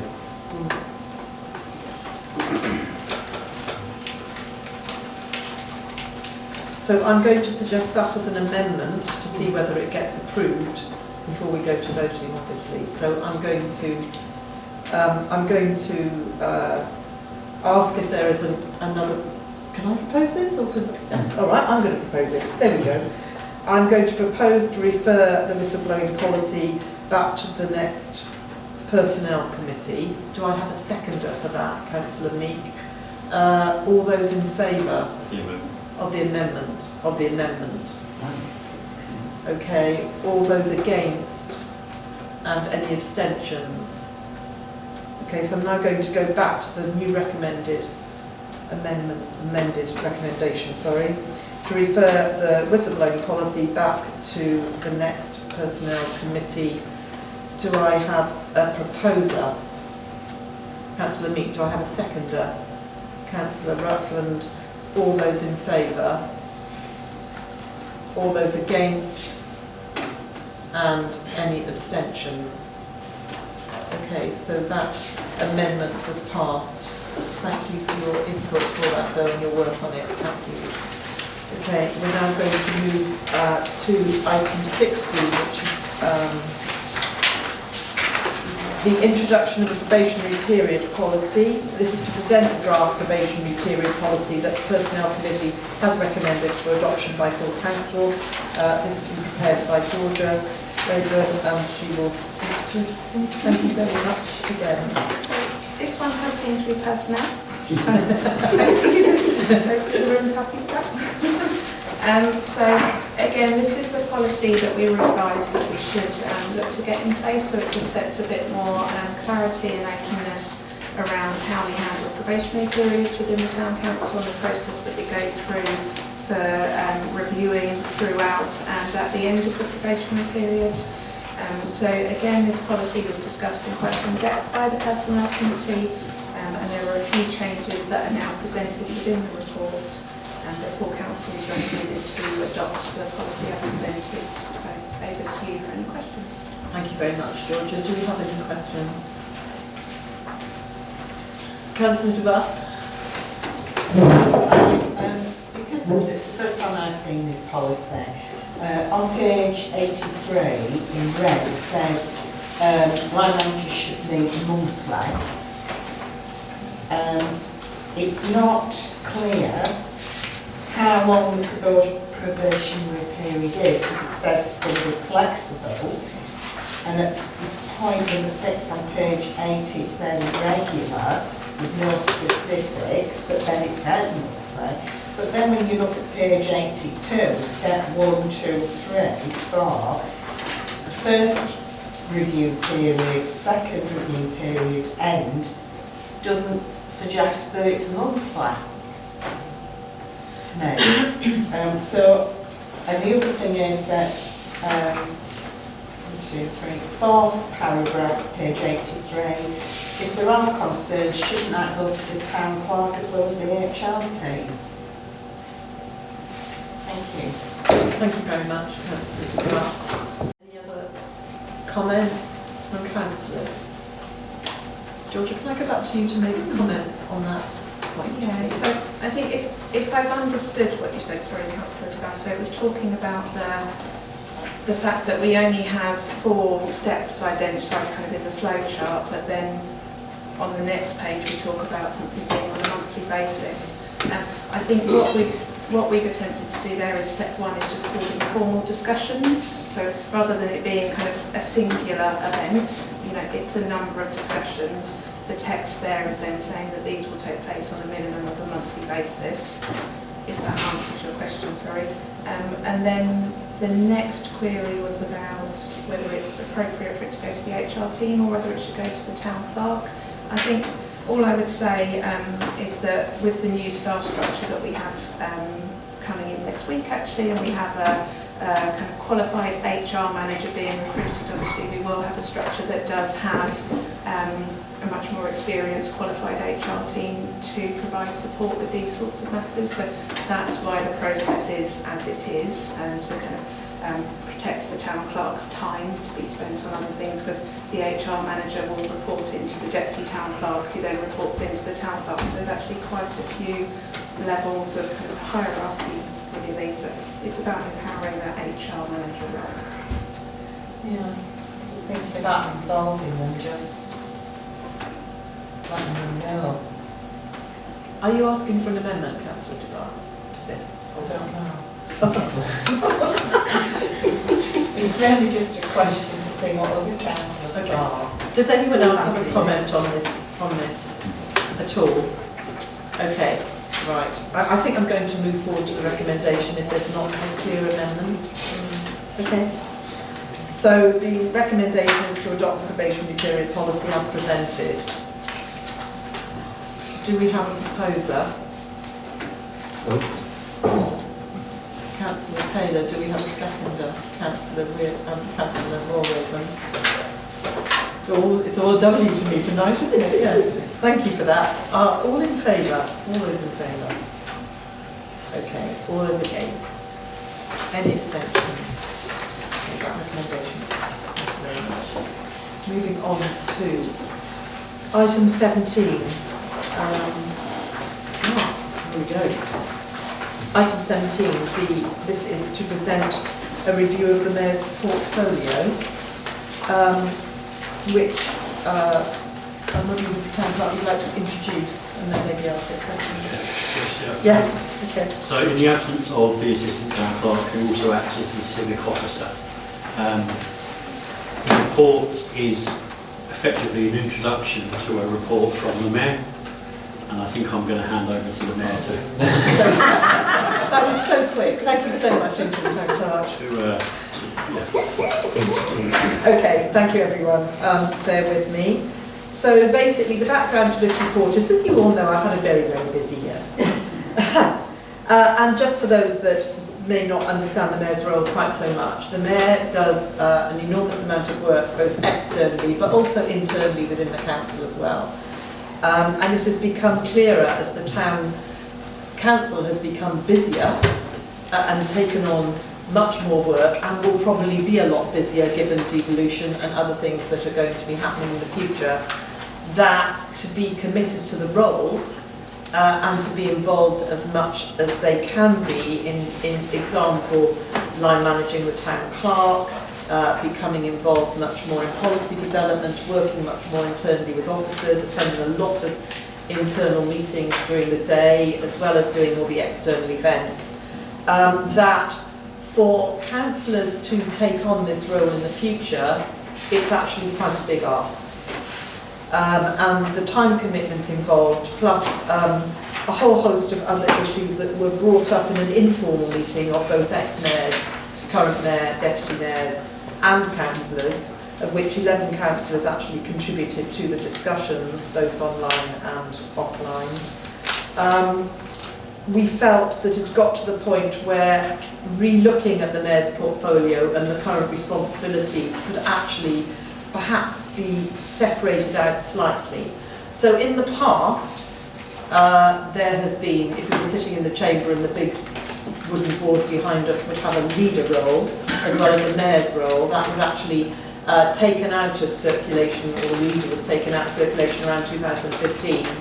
And the new committee, the chair's management team, the committee chair's management team was put in place, and this was to work with the Town Clerk to make sure that KPIs were being met and that things were being discussed. Now, this particular committee of chairs doesn't have powers in terms of decision making, but it does mean that the chairs of committees do get together regularly and discuss issues, or discuss issues that are coming along, and can think about which committee would perhaps take on and look at that issue, and discuss issues that the Town Clerk is raising. And so it was an oversight, in a way, committee for the Town Clerk and senior officers, and has been really enormously helpful for us. And at the moment we share the minutes of that. They are confidential, but they do go out to all councillors.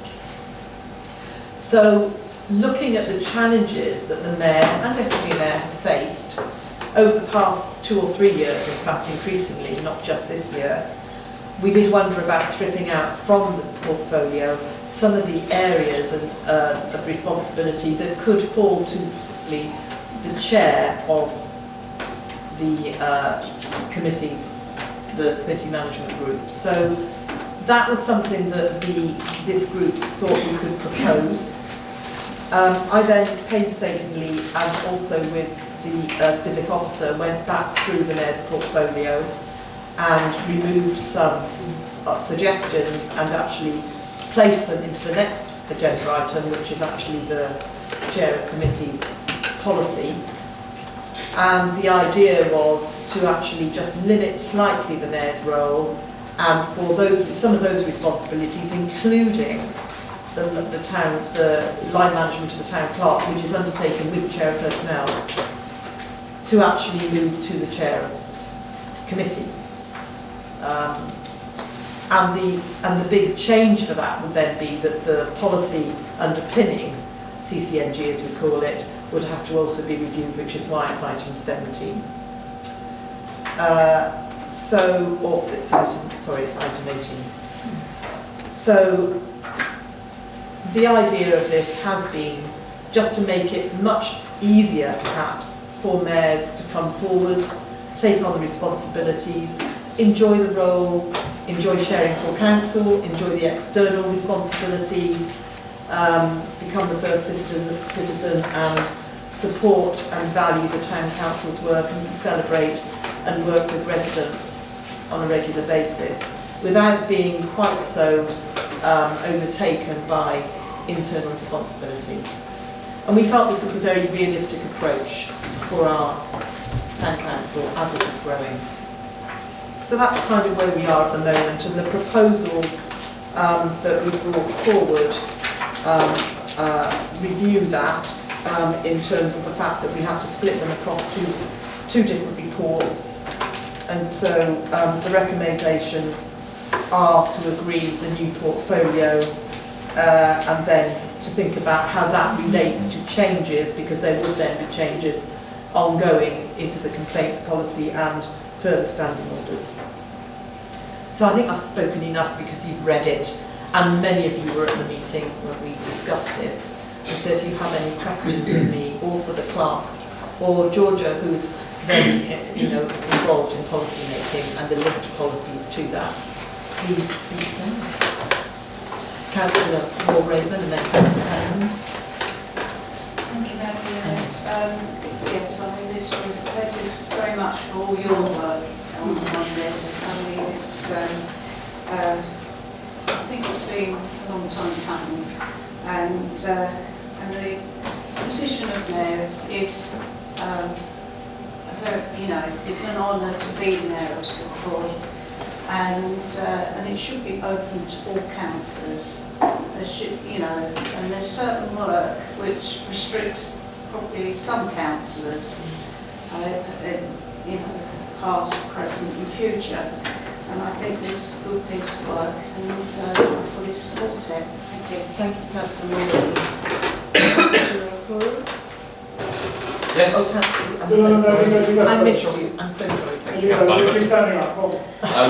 Yes, before I was elected, I rather ignorantly thought the role of the mayor was essentially putting on some nice chains and robes and turning up to things.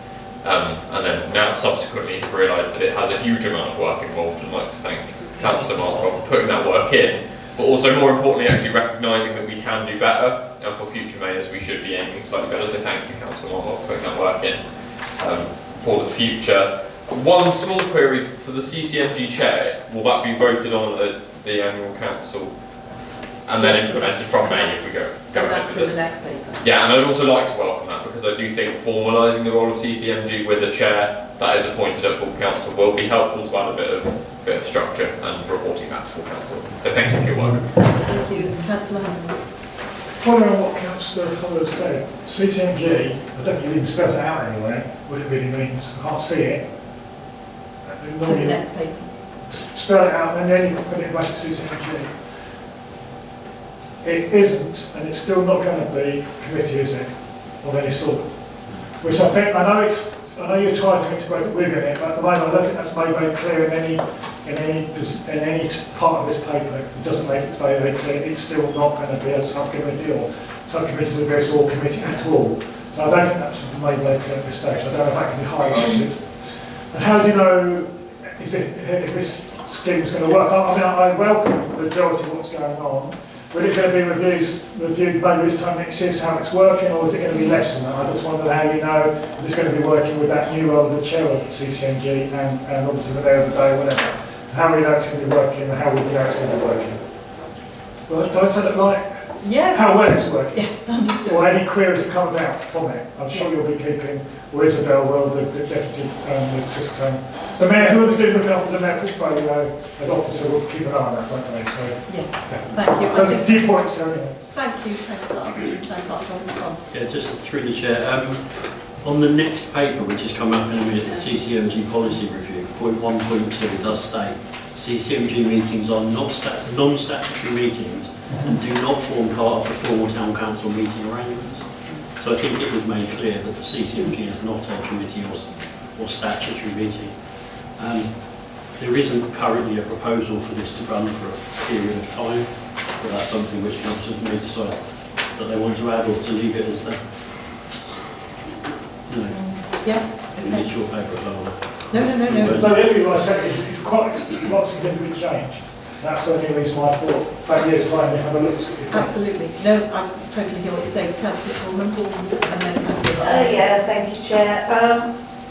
We do appreciate what you've actually had to put up with this year. There's been a lot going on with officers and residents and the complaints and everything, and you have had a very tough job to deal with everything that's gone along with that.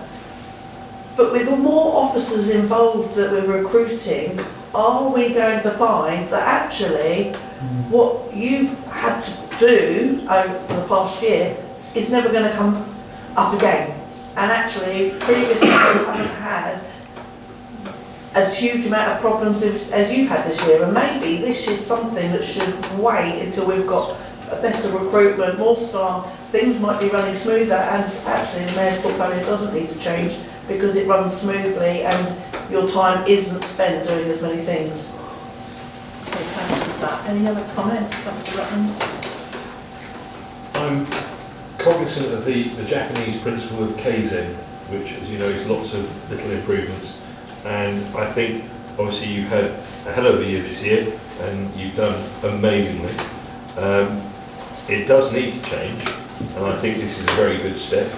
And the principle of Kaizen is lots of little improvements all the time. So I would say I would support this with maybe a review next year. And then a review on the review the following year. Of course, we might review it and say, actually, it's working really well, we'll just keep doing it. Or actually, we'll tweak this bit, or we'll tweak that bit. But there's so many things that's going on in the council at the moment which are following the Kaizen principle of lots of little improvements. And we're getting better and better and better all the time. Nobody will ever be perfect, things will always be improvable. But no, I think this is following those principles, a very good idea, and a review annually to see if anything needs to be tweaked is probably a good idea. Okay, thank you. Does anyone else wish to have a comment before I respond, Councillor Lee? Thank you, Chair. Yeah, I think this is very welcome. Thank you very much for all you've done, and I agree with an awful lot of what has been said. Councillor Bournemouth, I think I actually understand what you're saying, and it may well be very true. However, I think in the interests of making the position more acceptable to people who have full-time jobs and children and things like that as well, so we don't preclude people who don't have necessary time. To spread the workload, I think would be better for everybody, really. And somebody who's perhaps been the CCMG chair could then maybe become a mayor, having done some of the hard graft internally, could then possibly do that role afterwards, or something like that. There were one or two things that I came across. I was just going to say, in a lot of the depth of this, I just think wherever you refer to the mayor, I think you ought to refer to them as they or them, as opposed to making it gender specific. These days, I think we need to be gender unspecific. So whenever we also have mayoress's consort, can we just say mayoral consort? Then it's gender neutral, whichever way you look at it. Anyway, I think it would help. But also, there's just there's a typo, S10 paragraph 74, page 99, at the mayor's not the mayor's description, at the mayor's discretion. Just to put that way. The other thing was, I think when it comes to allowances, I really think the mayor's allowance ought to be much bigger, because particularly when you're talking about, things like getting your own publishing done, because it's not included unless it's done internally. I think we really need to have a bigger mayoral budget, which I think you did suggest, Madam Chair. Things like you don't get a bunch of flowers for under 25 quid these days as a gift. I mean, a bunch of flowers will be 40 quid. Okay, thank you. Just as a little point. Does anyone else have anything else to raise about this before I make a few comments? Okay, so I hear what Councillor Borman says, and to some part I do, because we are expanding and we will have new roles. I think some of the things that we've stripped out, though, for instance, the link to the complaints policy is actually really important, because we will have someone who will be taking on the complaints as a specific role within the council, which we haven't had as much officer time for in the past. And also that is something that has taken up an enormous amount of time for the mayor in the past, and is something that actually, I'm losing my voice. And it's something that actually the mayor, we feel, we've discussed it internally and with councillors, it's a very, very difficult role to actually take on and then spend time undertaking. And also I think it offers a false premise, because the mayor is unable to make that many decisions, doesn't have that power. We're not one of these metropolitan mayors, we're a town council mayor, and so we can't work or do anything without decision making with officers.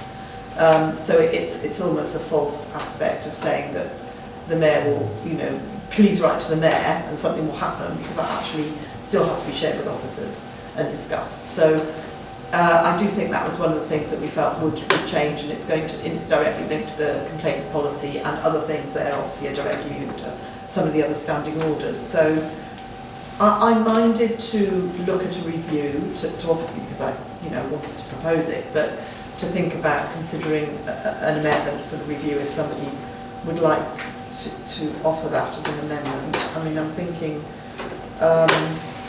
in terms of the recommendation.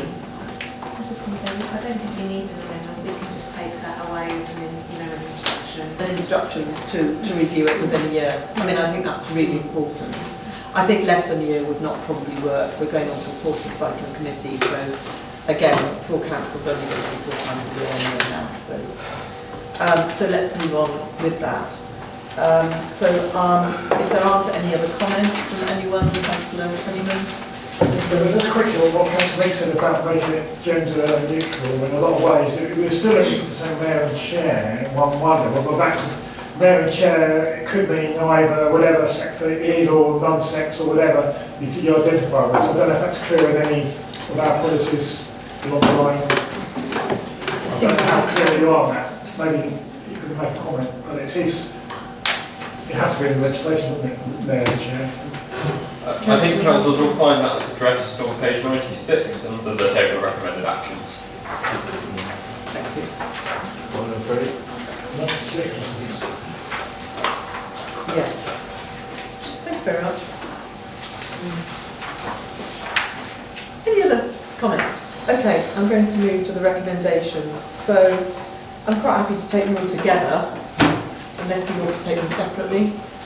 Okay, all together. So for council to recommend 1, to agree the amendments of the mayor's portfolio as presented in Appendix B, 2, to instruct officers to reflect the amendments above in the upcoming review of both the town council's complaints policy and standing orders, and 3, to adopt the revised mayor's portfolio. Do we have a proposer, Councillor Rutland? Do we have a seconder, Councillor Puru? All those in favour? Counting. All those against? And any abstentions? Okay, so I think that's passed. Thank you very much. Let's move swiftly on to the next item, which is agenda item 18, Committee Chairs Management Group Policy Review. This is obviously linked to the previous agenda item. Again, to present a review of the Committee Chairs Management Group Policy, and I'm going to turn to the Town Clerk for this, please. just need to get to it.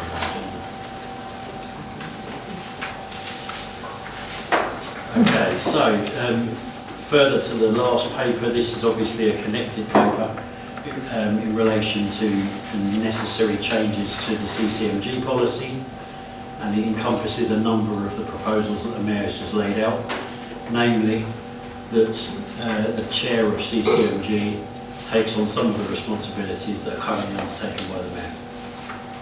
As CCMG has its own policy, it was felt necessary that we needed to change that policy as well on the basis that the previous policy was changed. And if you want me to add anything to that, obviously the new policy, unfortunately it's not a clean policy, it's not clean, but in Appendix C, the updated policy has been written and is linked for you. There is an additional role in Area 6, Item 6 of the CCMG Chair. And as we mentioned earlier, the CCMG Chair, once the chairs of the committees have been appointed, then the next point on the agenda would be to then select the chair of CCMG out of those chairs. And there'll be a number of people, 5 or 6 to select from. So just any questions really? You have a report in front of you. Any points of clarification required? So if you want to move to the recommendations, are you happy to take them all together, given there were no queries? So the recommendations are: 1, to agree the amendments of the CCMG policy presented in Appendix B; 2, to instruct officers to reflect the amendments above which affect other town council policies in the upcoming reviews; and 3, to adopt revised CCMG policy. Do I have a proposer? Councillor Meek. Do I have a seconder? Councillor Dubois. All those in favour? All those against? Any abstentions? Okay, vote confirmed that that's passed. Thank you very much everyone for your forbearance. Oh yeah, sorry.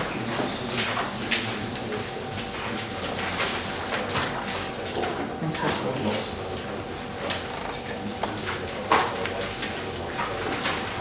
Okay, which is number 23?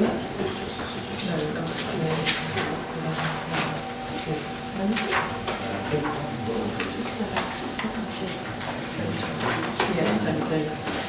So we have a suggestion. No, I'm very happy to do that. So we have a suggestion to bring forward, sorry for that, but we didn't do it before. Agenda item 23, which is the Martello Entertainment Aerial